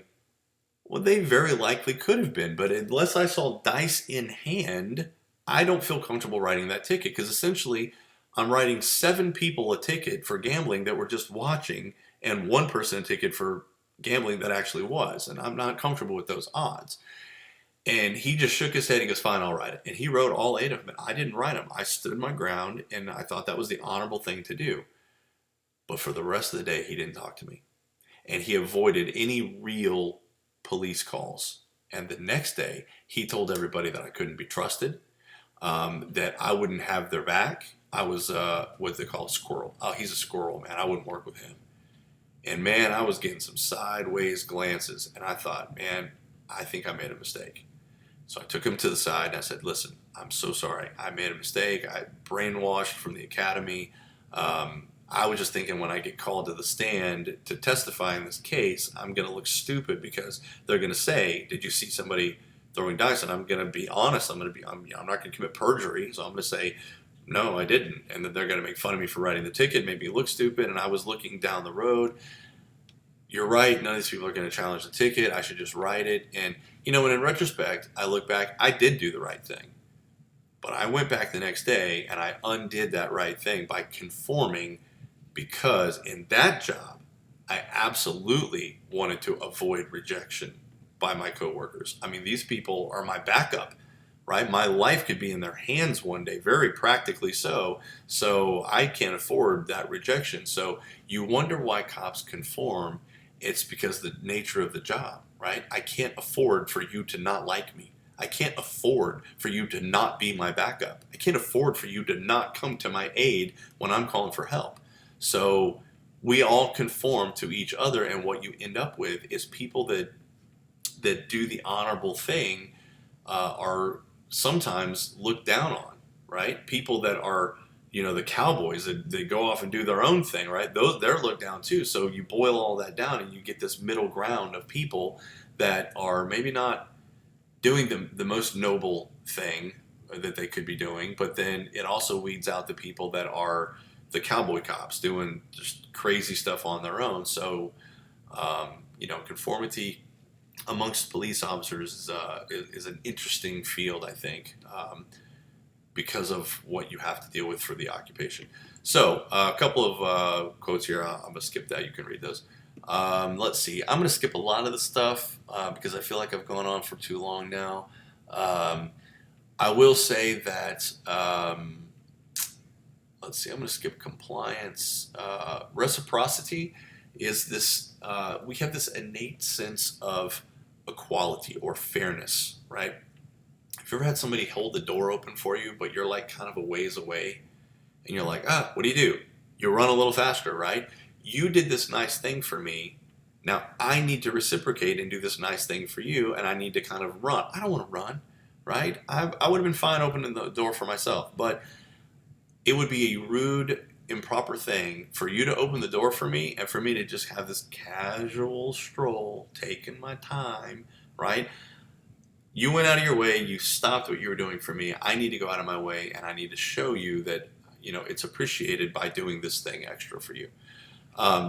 So we kind of have this hardwired into us, this sense of reciprocity. That's why I don't like being given gifts, because if you give me a gift, now I gotta feel like I gotta give you a gift, right? If for my birthday you give me a gift card, that is awesome. I can go buy whatever I want and whatever. And for your birthday, guess what? I can give you a gift card, right? But if you get me this really thoughtful, handmade, tailor-made thing for me, that's awesome. But now I got to do that for you on your birthday, and I suck at that. I don't know what you want. I don't know how much to spend. I don't know where to shop. Oh my God, it's so stressful. So I will sacrifice that handmade gift for myself so that I don't have to turn around and do that for you. All right, that's kind of a reverse reciprocity. Obedience. Okay, so here we're to the Milgram study. Obedience is compliance with a request from an authority figure, not just anybody, right? If somebody asks me to do them a favor and they're a coworker and I do them a favor, that's not really obedience, right? I'm not beneath them on a organizational structure, right? That's just being friendly. That's just being nice. Obedience specifically from an authority figure. So I want to play at least a couple of snippets from this Milgram shock study. The guy that Milgram that did this study is comical to me. He is absolutely, he's so pretentious. Like he just the way he talks, he's always talking like what he says is the most important thing that can ever be said. And so he just comes across to me, I think, as very funny. But his study is absolutely, to me, the number one study that's ever been done in the field of psychology. It was mind-boggling what people did. The questions that it raises are absolutely mind-boggling. So I think the video sets it up. I'm going to go full screen on this, and let's watch a little bit of it. In a unique period from the early 60s to the early 70s, a group of social scientists conducted a series of experiments examining the nature of human behavior and its relationship to social conventions and situations. In this setting, I allow things to be done to me that I wouldn't allow in any other context. The dentist is about to put an electric drill into my mouth. In this setting, I willingly expose my throat to a man with a razor blade. Stanley Milgram, one of the most influential social psychologists of the time, was particularly fascinated with the dangers of group behavior and blind obedience to authority. What is there in human nature that allows an individual to act without any restraints whatsoever, so that he can act inhumanely, harshly, severely, and in no way limited by feelings of compassion or conscience? These are questions. Well, he might be dead in there. The experiment requires that you continue. 330 volts. The experiments that Milgram and others conducted were controversial, and for ethical reasons may never be conducted again. Yet the results of those experiments remain groundbreaking, profoundly revealing about the tensions between the individual and society, and increasingly relevant to contemporary life.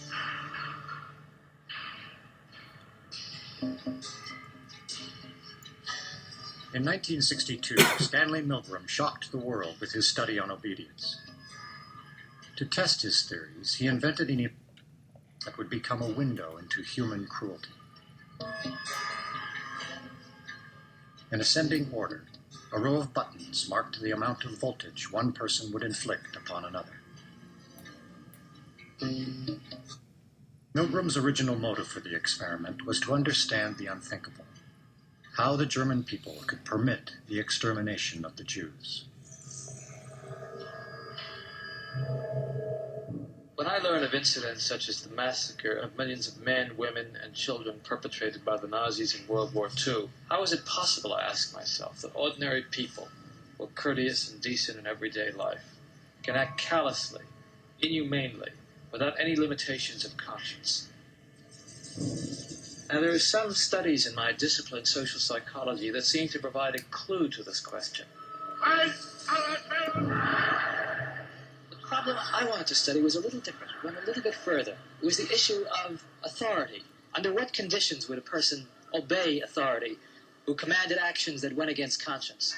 These are exactly the questions that I wanted to investigate at Yale University. It is May 1962. An experiment is being conducted in the Elegant Interaction Laboratory at Yale University. The subjects are 40 males between the ages of 20 and 50 residing in the greater New Haven area. Psychologists have developed several theories to explain how people learn. One theory is that people learn things correctly whenever they get punished for making a mistake. 40 years later, Milgram's infamous experiment, obedience, is still taught in classrooms around the world.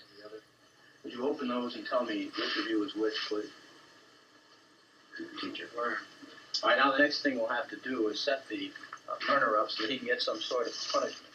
What inspired Milgram, I would say there were a number of factors. One of them is he was very ambitious. He wanted to make a mark in social psychology.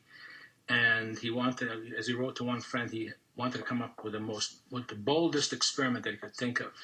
Would you roll up your right sleeve, please? This electrode is connected to the shock generator in the next room. And this electrode paste is to provide a good contact to avoid any blister or burn. Do you have any questions now before we go into the next room? About 2 years ago, I was at the Veterans Hospital in West Haven. Mm-hmm. And while there, they detected a heart condition. There's nothing serious, but as long as I'm having these shocks, how strong are they? How dangerous are they? Well, no, although they may be painful, they're not dangerous. Anything else? No, that's all.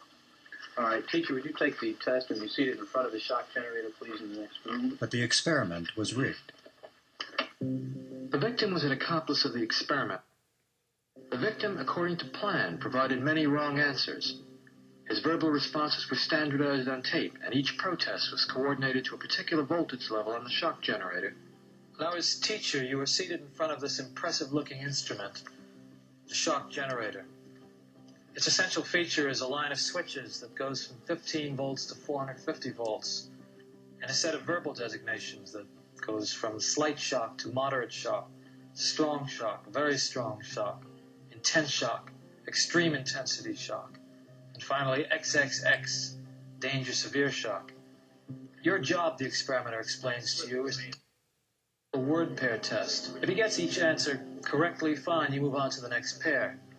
But if he makes a mistake, you are instructed to give him an electric shock, starting with 15 volts, and you increase the shock one step on each error. Incorrect. You'll now get a shock of 105. Hard head. Just how far can you go in this thing? As far as is necessary. What do you mean as far as is necessary? Milgram was very much aware that obedience is a necessary ingredient for society to function. But he focused on the darker side of obedience. Incorrect. 150 volts. Sad face. Wait a minute. That's all. Get me out of here. I told you I had heart trouble. My heart's starting to bother me now. It's absolutely essential that you continue. You have no other choice, teacher. Oh, I have a lot of choices. My number one choice is that I wouldn't go on if I thought he was being harmed. Now, this man makes disobedience seem a very rational and simple deed. Now, other subjects respond quite differently to the experimenter's authority. Wrong. It's hair. 75 volts, too. You don't know. Please continue. Some psychologists were troubled by the ethics of it. Many, if not most subjects, found it a highly stressful, conflicted experience. People are stammering, stuttering, laughing hysterically and inappropriately. 150 volts. Experimenter. That's all. Get me out of here. I told you I had heart trouble. My heart's starting to bother me now. Get me out of here, please. Let me out of here. You have no right to keep me here. Let me out. Let me out of here. Let me out. Continue, please. Let me out of here. My heart's bothering me. Let Go me on. out. Let me out. Clearly, when we say people went to the top of the shock board, it wasn't like they were going blithely, sadistically. People went stop and go, stop and go. They were in a state of conflict, which was created a tremendous amount of stress. So that was the main critique. This will be at 3:30.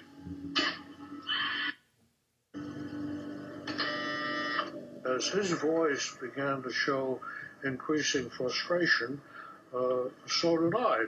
And I was really in a state of real conflict and agitation. One of Stanley Milgram's basic contributions was that you don't ask people what they would do given this hypothetical situation. You put them in the situation. Wrong. 180 volts. Please continue, teacher. 180 volts. I can't stand the pain. Let me out of here. Stand it out. I'm not going to kill that man there. According to Milgram, one of the things that's a prerequisite for carrying out acts that are evil is to shed responsibility from your shoulders and hand it over to the person in charge. And who's going to take the responsibility if anything happens to that gentleman? I'm responsible for anything that happens here. Continue, please. Next one, slow. He didn't hold any gun to anybody's head. Okay, I know that was a long video, but again, so many things from that video. So what this video showed, did you hear all the people? I hope you could hear that, by the way. So several of these guys would say things like, I'm not going to kill that guy. who's going to be responsible if that guy dies? And what did the researcher said? I'm responsible. And so the guy went, well, okay, and went right back to the buttons. In other words, I know, based on what this guy is telling me, that his heart is hurting him, and he's got heart problems, and he's in pain right now, and I can flip the switch and potentially kill this man. And it's a very real possibility. The guy's screaming and yelling. And he says, who's going to be responsible? I don't want this guy to die. And the guy says, I'll be responsible. And he goes, oh, okay, well, in that case. I mean, are we really that callous of people as human beings? I mean, this is in the 50s, right? Where do you think we've gone today from the 50s? I mean, our sense of, moral turpitude, do you think it's as good as it was in the 50s? I'm sure today people are like, all right, cool, all the way down, right? They probably wouldn't even stop to ask. So it's kind of a scary thing to see this this particular psychological study, right? These people that you can see this internal conflict going on where they don't really, and there was a few of them that when they hit the button, they're like, just literally as fast as they can hit the button, right? Other people are like, click, click, like a good long, full second thing. And there's a few of them that are like, well, I don't want to hit this button, but I'm being told to. I need to be obedient, so I'll split the difference and I'll just like barely hit the button, right? Just click one time. So, his study showed that we are sort of hardwired to follow those that we see as an authority figure. This person is being called teacher. They have a clipboard. They have a lab coat. This is a very well-known Ivy League college, and they are an employee of that. Who am I to question them, right? Same has been held for police officers. They've got the badge, they've got the uniform, they've got the training, so they're telling me to do something, I better do it. And it goes for anything. It goes for anybody in a position of authority. Now, what we're seeing right now is this civil disobedience, right? We're seeing people start to question authority figures. Hey, I don't care that you have that badge and that gun. I don't agree with you. I'm not going to do that. You want me to roll my window now? I'm not going to roll my window. You want me to get off my phone while you're giving me this thing? I'm not going to get off my phone. We're starting to see that sort of fall apart. Now, I'm not making a comment as to whether or not that's good or bad or justified or not justified or it needed to happen or didn't need to happen. None of that. Those are all different conversations. But we are starting to see, again, this sort of unraveling that's going on around obedience, conformity, and we're starting to sort of break away from that, and there are pros and cons to that. All right. And I'll stop talking about the police issues, but stuff like what's going on with our whole cancel culture, right?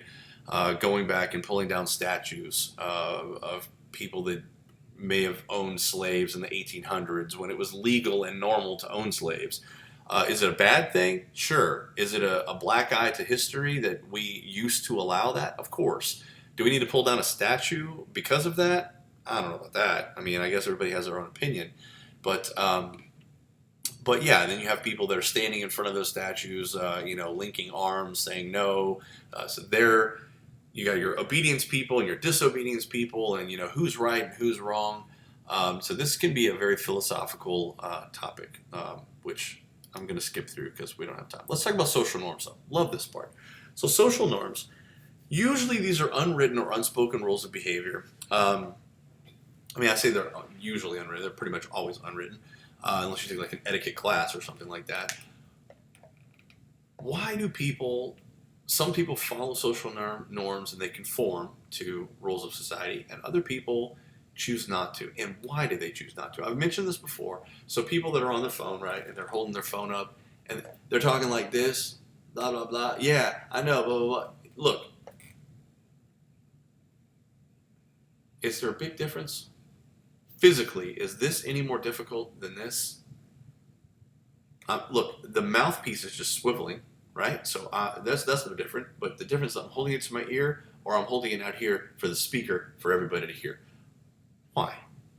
Why must everybody be subjected to your conversation? I don't need to hear what your husband had for lunch, right? So put an earpiece on, put it to your ear, doesn't need to be on speaker. What if everybody did that?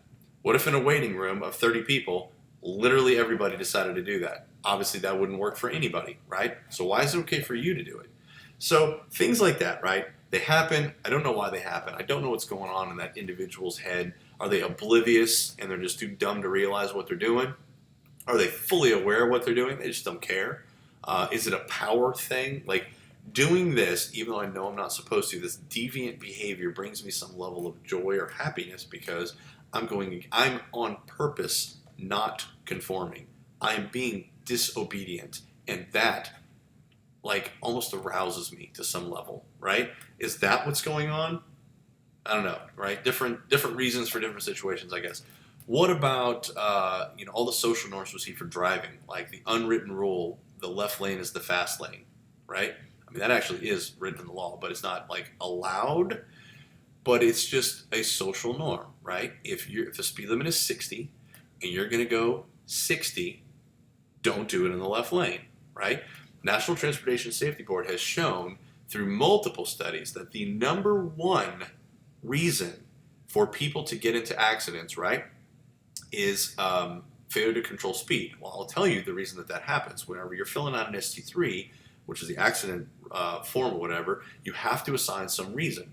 Faulty lane change, malfunctioning equipment, whatever, right? Well, number 22 is failure to control speed, and it's almost always a factor, right? But it's a catch-all, right? So if you're going 60 in the left lane and I'm going faster than that and I bump into you, right? Well, then that's failure to control speed. But, it really is, you were in the wrong lane. If you'd have been in that lane, I was controlling my speed just fine. You were controlling your speed just fine, but we're lane-wise not in agreement. And so there's no like category for that, right? So part of those numbers are slightly inflated because it makes it sound like, oh, speeding is the problem. But it doesn't say that. It's failure to control speed. You could be going too slow on the freeway and cause an accident, right? There is a law for that. So, but again, there's no category for it, so we have to use this failure to control speed category. So some of those numbers are slightly off because of that. So in other studies that were a little bit more, carefully planned, what they showed was that the most dangerous thing that happens on the road is not failure to signal, it's not speeding, it's driving slow in the left lane. And the reason for it is because if you're going slow in the left lane and I'm going fast and I see that that's happening, then I'm going to swerve around you on the right. Now you got people passing on the right when it's more typical you're supposed to pass on the left, right? So now you got people passing both directions, so that's a problem. Second thing is, you look up at the last second and see me coming, so you hurry up to get out of the way, but I'm already changing lanes to get over, so now we have that kind of an issue because, again, I'm passing on the right, so that's a problem. If everybody just drove in whatever lane you were comfortable in, right, and left the left lane for the fast drivers, then everybody wins, right? But you have these, like, self-righteous people that are like, I'm going 65 miles an hour and the speed limit is 65 miles an hour and I'm not going to let you speed. It's my responsibility socially to prevent you from going 70. Whatever. They're just going to tailgate you, right? And now you're going to get pissed off and you're going to brake check them and now they're going to go around you. They're going to cut you off and now the two of you are a danger to everybody else on the road that is just minding their own business in their own proper lanes. So anyways, lots of it. What about whenever you get to a red light? How many people do this? That's one thing if you get caught by a red light, right? That's, that happens. I'm driving up to an intersection.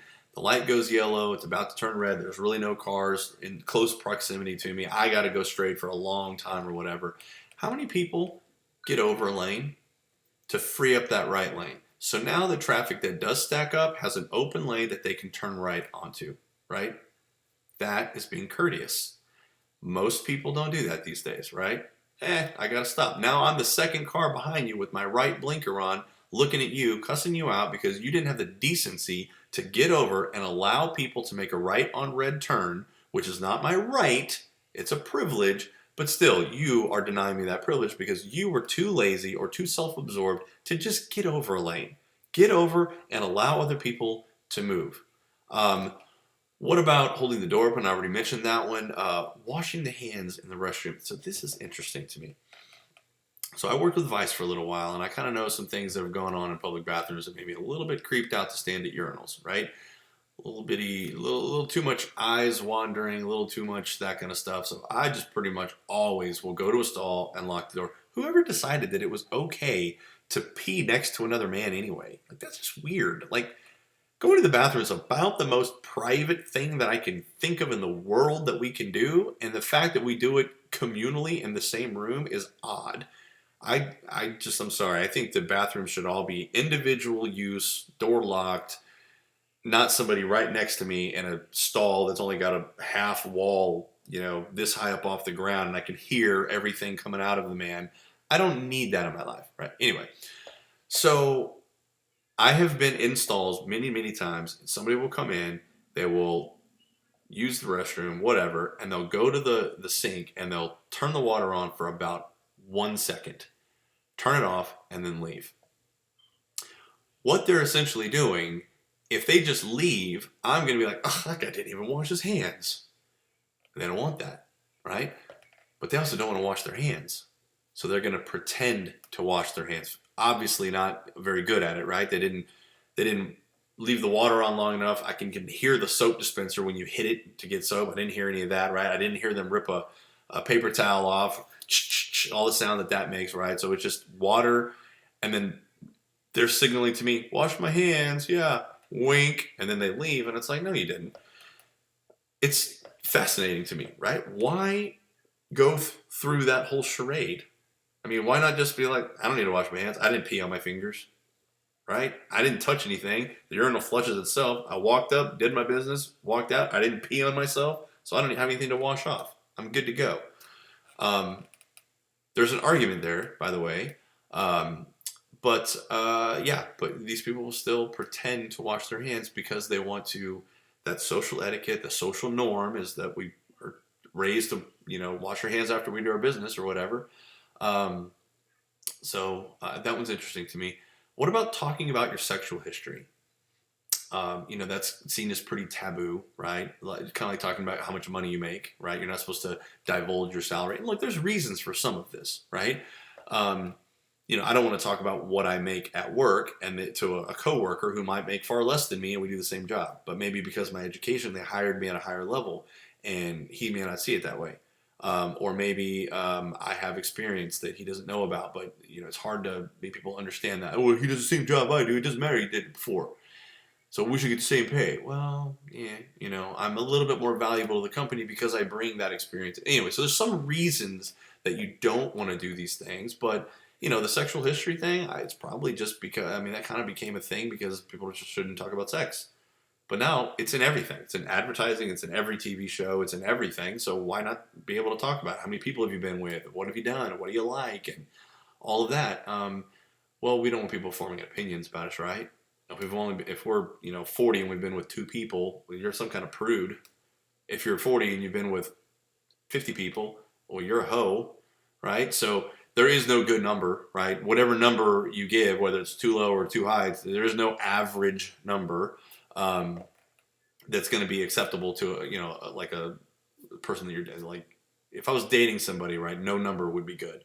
So that would not be a good thing to talk about. So it's interesting that is a social norm, and again, some of them they have the reasonings behind them, and some of them just don't. Let's see, movie theaters, people that talk in movies, people that are on their phone in movies. What about people that use their phone as a light to find their seat? It's light enough to find your seat without that. And you can't count. If you're at the end of the aisle, right, you can always see that one because it's next to the aisle lights, right? And if this seat is 20 and I'm in seat 15, I can count 5 seats. 20, 19, 18, 17, 16, 15. That's my seat, right? But no, people have their light on, shining up the whole front of the theater while I'm trying to watch previews or whatever. Like, that's not a distraction. But again, people just completely oblivious, self-absorbed.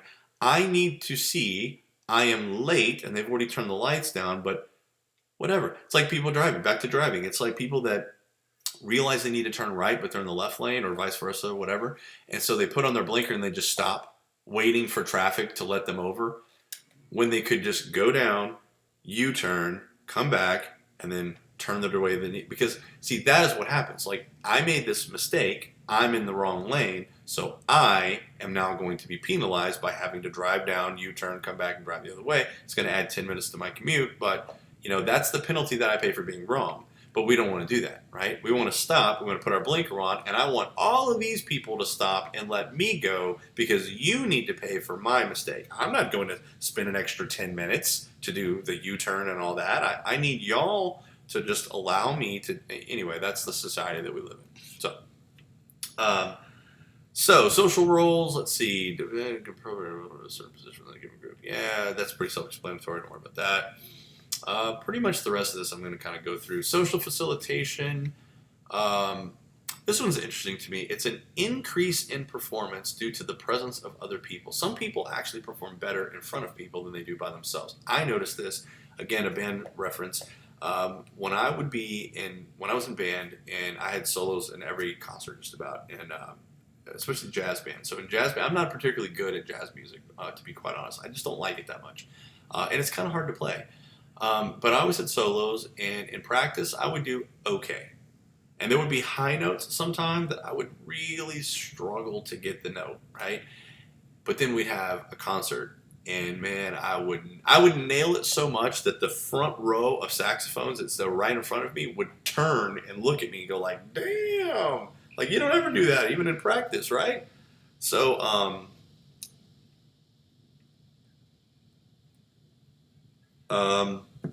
sorry, I had a text.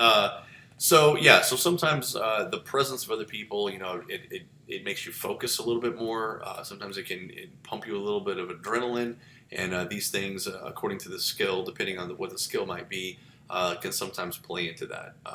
Newer skills, however, can sometimes be impaired because if it's a newer skill, it requires a little bit more concentration, a little more cognitive presence, a little less muscle memory type situation.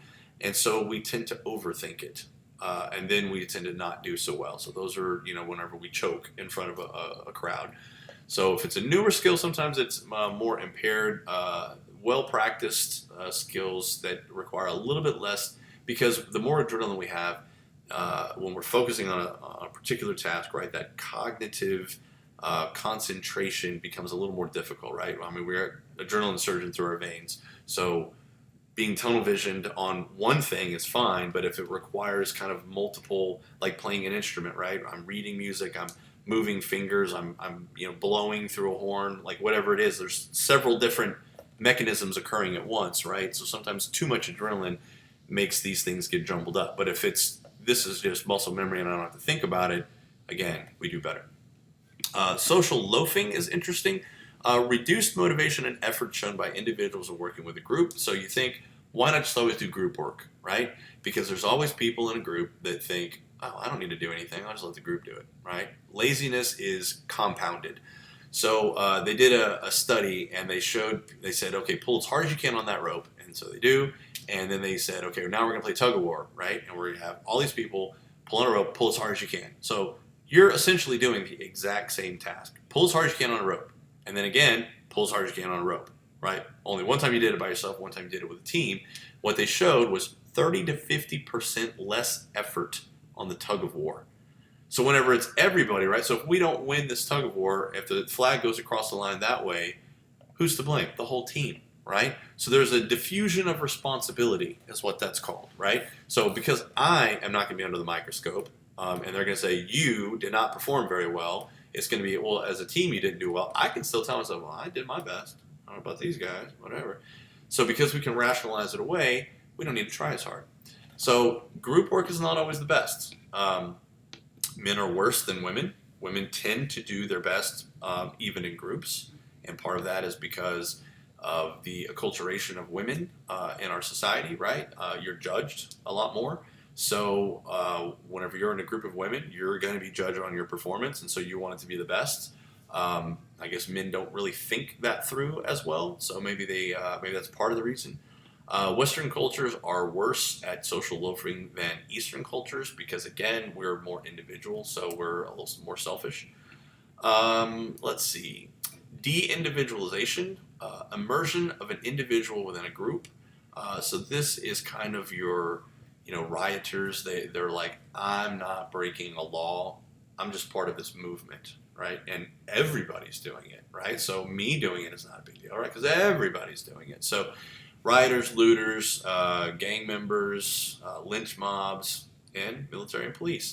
A lot of times, I'm part of a unit, right? So unit in Fallujah up on a rooftop, unit of 6 people, and there's a bunch of civilians. Several of them are armed, but they're amongst mostly women and children, civilians, right? So somebody points a gun, military starts shooting down, everybody else, they come over, everybody's lighting everybody up.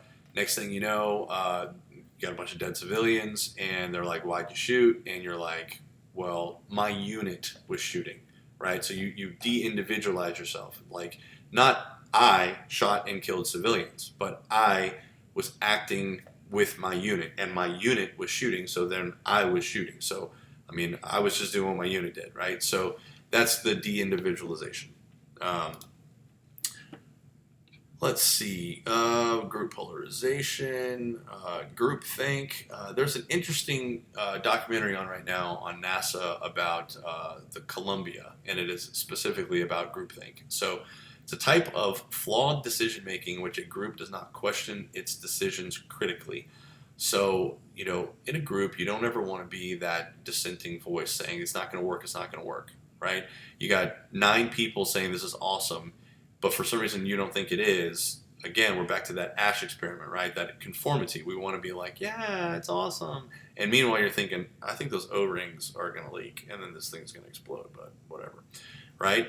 There was one counterintelligence FBI agent that was concerned that Arab Americans were learning to fly planes and thought that they could potentially be trying to learn to fly planes to use them to fly into buildings.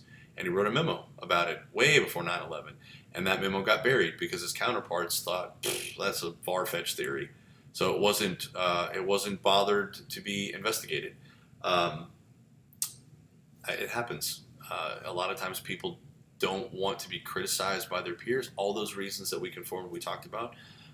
You don't want to be criticized by your peers. You don't want to be looked at as a nut job. So you just keep your mouth shut. Unfortunately, there were people at NASA that thought the O-rings were not well suited for the mission and that they could leak. And obviously you don't want a leak when you're talking, millions of pounds of jet fuel. So they were concerned about a possible catastrophe, and the rest of the group didn't want to hear it. And so the people that rose the concerns, that was their field of expertise. They just said, okay, I'll shut up. I mean, they spoke their mind, and it was rejected, and they could have pushed harder, but they chose to just say, okay, well, not my responsibility. I told you that was my responsibility. I'm now going to just shut up. And look what happens. So that's groupthink. Can be a very dangerous thing for groups. Let's see. Attitudes. Pretty self-explanatory. Cognitive dissonance. I've mentioned that term I think a couple of times now. Mental conflict that occurs when beliefs or assumptions are contradicted by new information. I think that's all self-explanatory. Persuasion. Not going to worry about that. Pro-social behavior. All the rest of this, I think, is pretty self-explanatory. I'll talk about this one for a minute. So the bystander effect. So this is kind of interesting. This was beneficial to teach history of psychology and cover this topic because this is one of those things that the history books say one thing, but the reality is something slightly different. So there was a very famous murder that happened in Queens in, I want to say it was in the 60s. Might have been slightly before that, but I think it was the 60s. There was a woman named Kitty Genovese, something like that. Kitty Genovese, however you say it. The tragic thing about that, by the way, is that she was from North Carolina. I think it was North Carolina, and I don't know the details behind this, but apparently she somehow witnessed a murder, which is odd, at a fairly young age, and her mother became paranoid that she would somehow become the victim of violence. And so wanted to move her to someplace safer, so they moved to Queens, New York, from North Carolina. Okay, I don't know about the times. Maybe it was safer back then, I don't know, but that doesn't seem like a good move.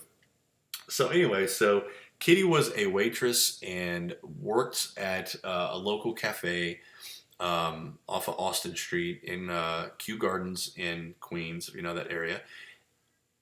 And she got off work middle of the night. She parked her car. As you can imagine, parking was sparse, so it was way down the street. So she had to walk a block or so to her apartment building to buzz in the door and get in. And when she parked, there was a creepy looking dude, and she was pretty good self awareness. So she starts walking, and he starts following, and she becomes aware of that. And so she starts walking a little faster. He starts walking a little faster. She breaks off into a run, crying for help. She gets to the door. She's trying to get the door open. Crazy guy, for whatever reason, takes a knife out and stabs her in the back. She's screaming the whole time. And then he gets scared and he runs away. Well, he realizes nobody came out. He didn't see anybody anywhere, and he doesn't want to let her live because she got a pretty good look at him. So he better go back and finish the job. So he does. He goes back, stabs her, and kills her again. So it came out the next day in the news, and this is pretty sensational news.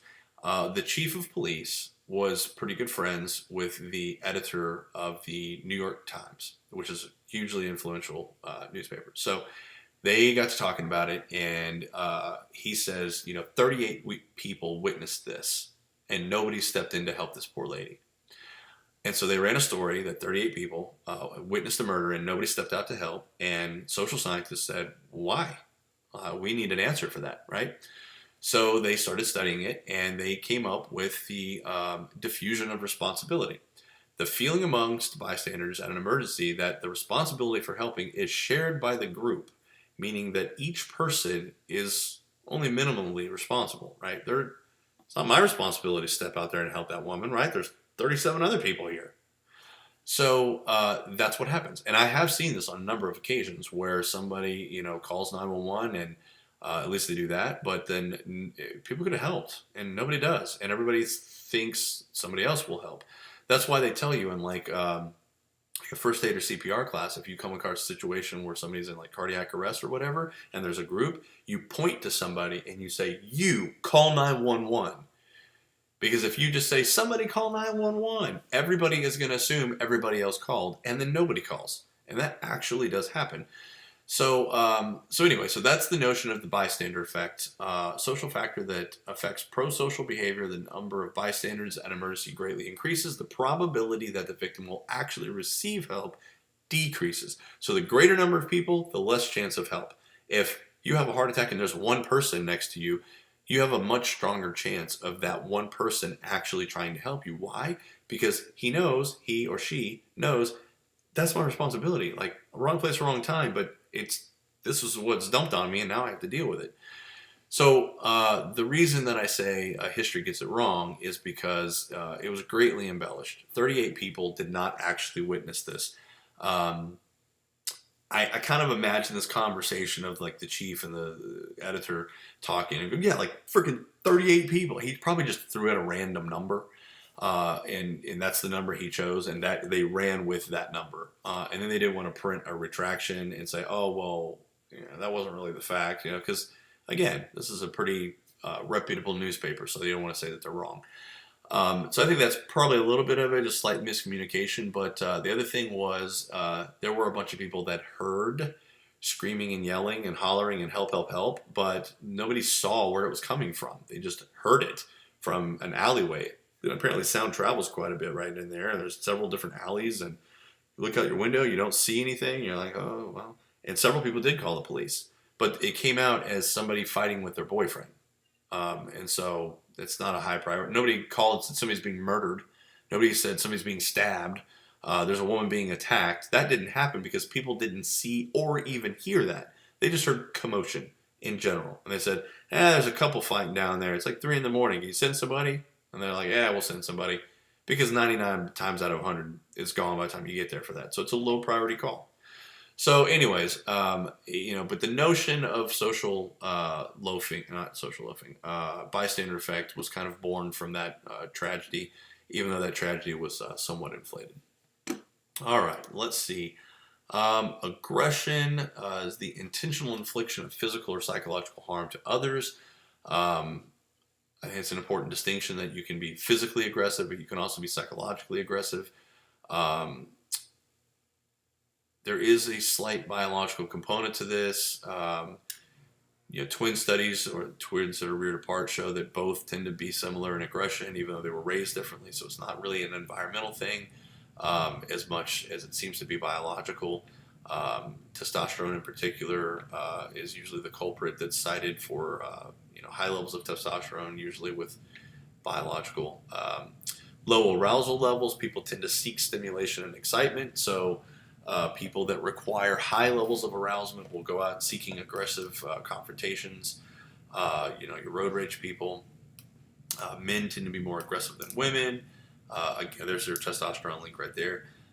Drug and alcohol use, because alcohol is a disinhibitor. So a lot of times people, I've been rubbed the wrong way a couple of times in social settings and thought, I'm going to take this, an aggressive route. But then I think about the consequences. I'm like, man, I'm not going to get a ticket for punching that guy in the face. Or what if I do, bodily injury? I don't want to go to jail for, hurting this guy or whatever. So you just walk away, whatever. And then I've been in situations where alcohol was involved and, you don't necessarily think those consequences through, right? It's a disinhibitor.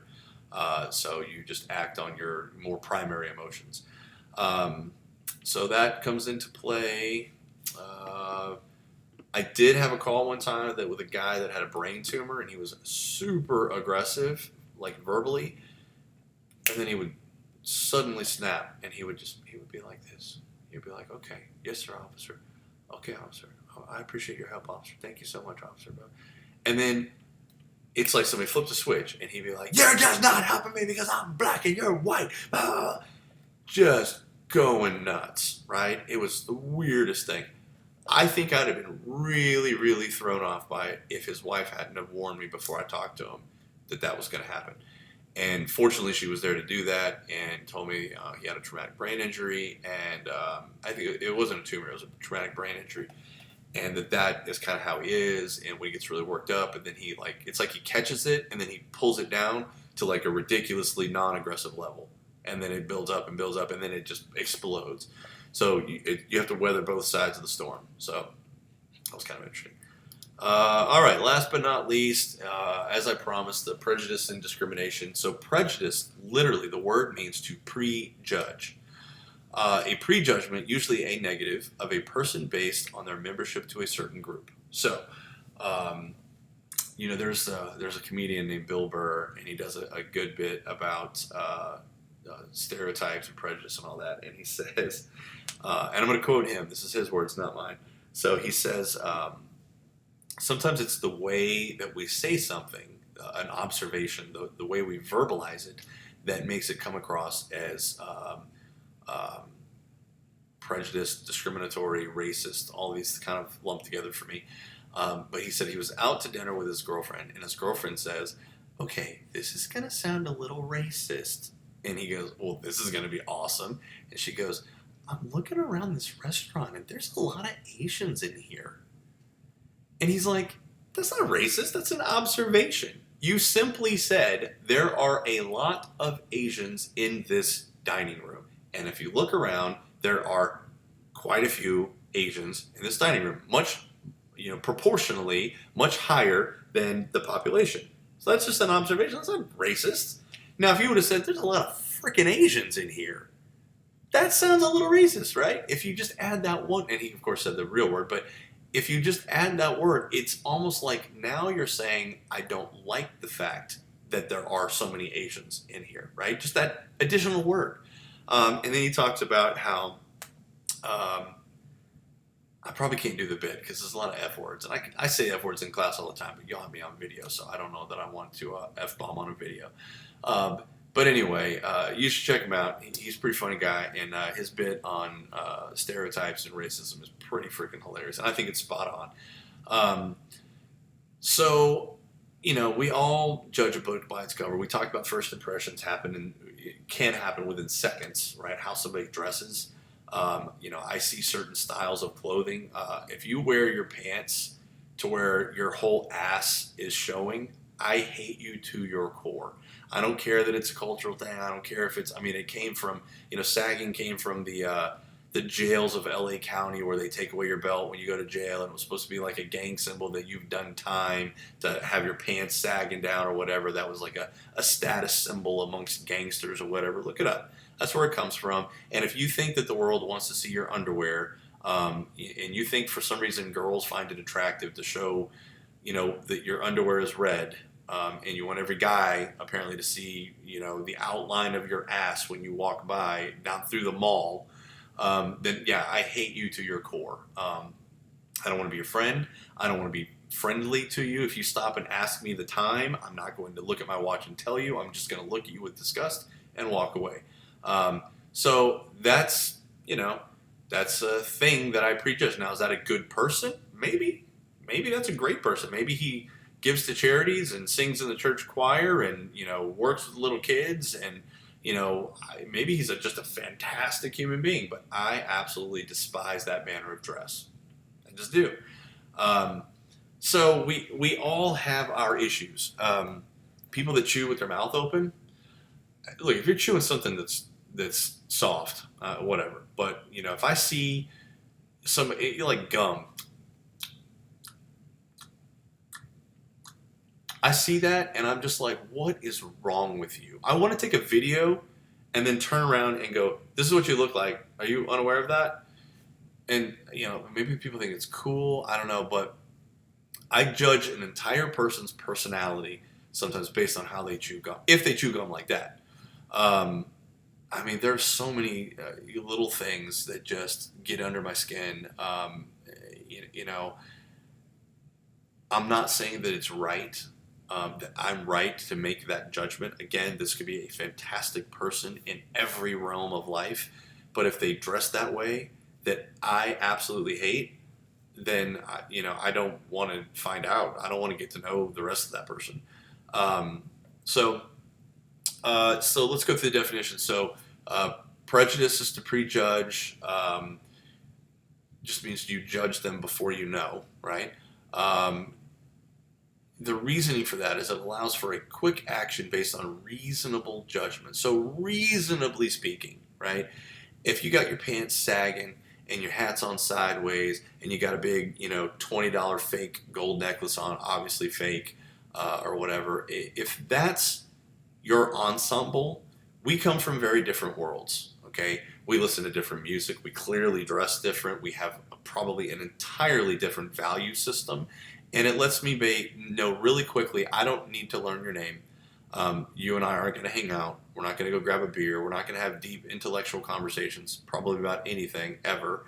So I don't need to spend time investing into getting to know you.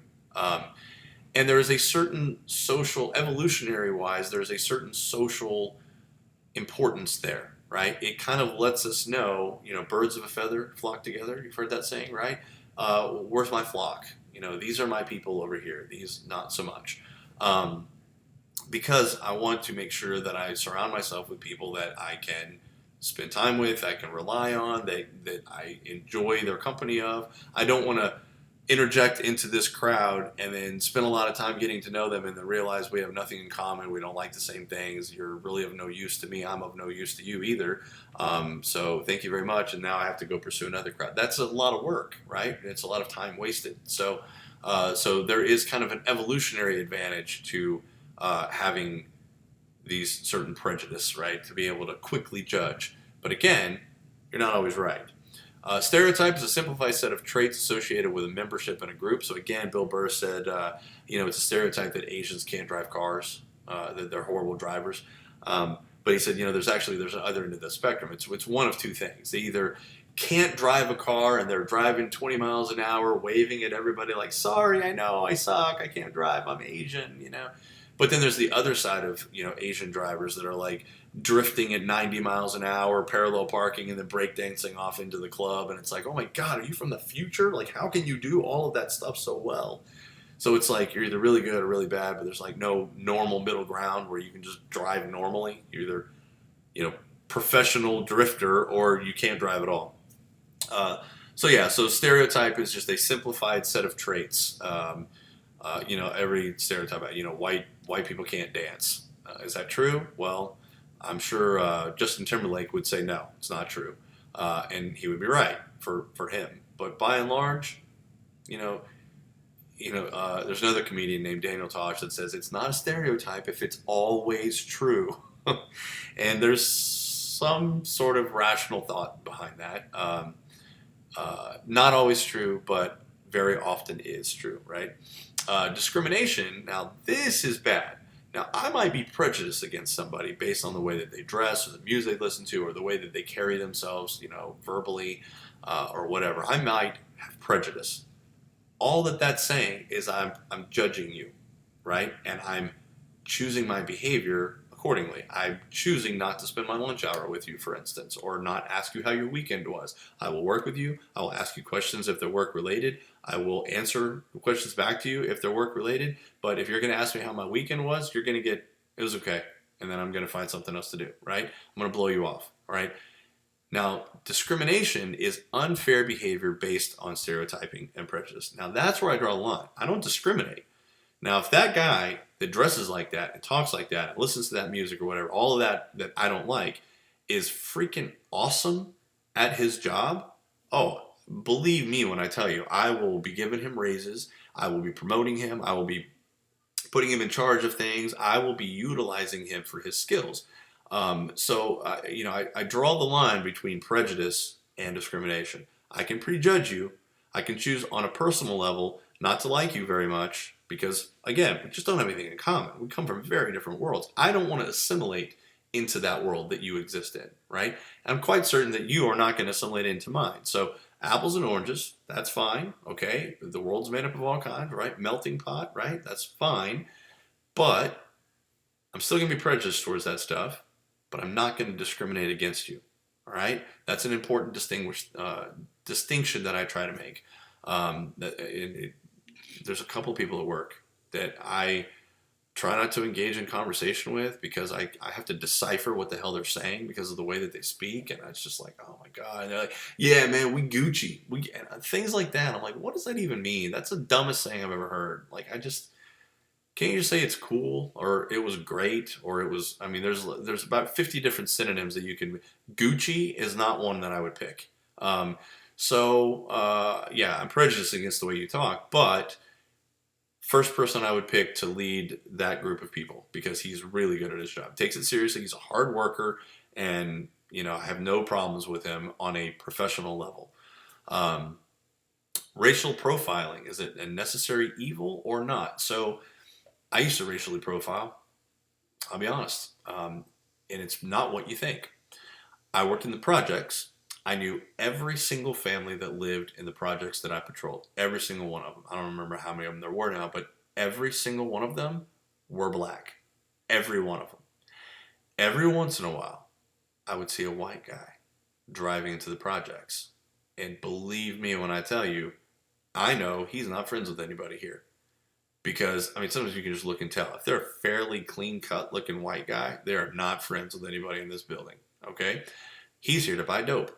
And I would see him go to the couple people that I knew sold, and he'd go inside, he'd come back out, and I'd find a reason for contact. Rolled through a stop sign, failed to signal, went 1 mile per hour over the limit, not seatbelt, something, right?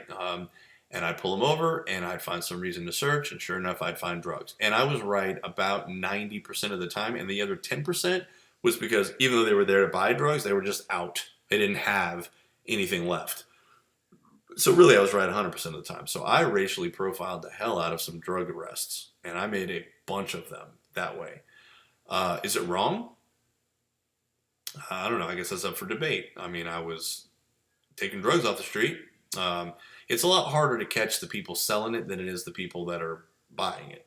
In order to catch the people that are selling it, you got to set up a sting. You got to send in a CI to buy, and you got to get information. You got to get a warrant. You got to go run the warrant. You got to hope that you hit them on a day they actually have dope. So it's a lot easier just to catch people that are leaving, right?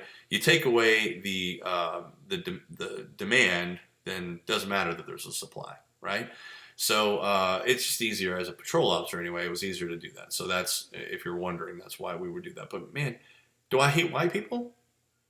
No, obviously, right? I mean, I is one. So no, well, it wasn't that. It was just based on the job. I knew based on the culture here, right? Nobody here is friends with this old white guy, right? He's here to buy dope. So, some people would argue it is kind of a necessary evil. It is a tool if it's properly utilized, if you're not doing it out of hate. Now, if I pulled over, if I did the reverse, right? If I worked in a predominantly white neighborhood and somebody black came in and I instantly pulled them over and got in their business, then yeah, that's the negative kind of racial profiling. And I do think there's two different kinds. That's the kind of, I'm pulling you over because I don't like the color of your skin. What are you doing here? And all that kind of stuff. And that's, man, there's no place in society for that. That's a bunch of crap. But, it's hard to make rules where it's okay for certain types of racial profiling and not okay for other types, or it's okay to do it sometimes but not all the time. So you pretty much just have to draw a line and say it's not okay to ever do it, even though in reality occasionally it works rather well. And it's funny that we say don't racially profile, it's wrong and illegal, but then TSA, that's their entire job, is to racially profile. They profile the hell out of everybody that comes through their airport looking for terrorists, right? Isn't that essentially the same thing? And I know, well, they're not racially profiling. Yeah, they are. Believe me, if you are Arab American, you're going to get scrutinized a hell of a lot more than if you're white. It's just that's the way it is, right? So, most people do agree that racial profiling isn't necessarily is a necessary evil when it comes to actually doing the job, but we have to tell the public that it's not okay and we're not going to do it. It still happens, guys. It's just gonna. Affirmative action. If you're unaware, that's whenever during the Civil Rights Movement in 1964, they came out and they said, Title IX and affirmative action. What is it? It's the American Civil. Anyways, I forget what it's called, but it's got 1964 on the title because that's the year that it came out. Affirmative action became a thing where they said you have to have a certain number of white, black, Hispanic, a certain number of minorities. We're tired of everybody hiring only the white people, and there's black applicants that are just as qualified, sometimes more qualified, and they're not getting a fair shake. So now you have to have a certain number. And I don't know how many times I can tell you that I was passed over as a detective in different divisions because they needed a Hispanic female. Now you're checking two boxes, right? You got a female in there and you get a Hispanic in there. That's great. Right now we got 9 detectives and there are 9 white guys. So man, we can't hire you. Even though I was the best applicant a lot of times. So affirmative action is just a double dose of discrimination is all it is, right? It's using discrimination to battle discrimination. So it's it's pretty ridiculous and it's kind of gone away.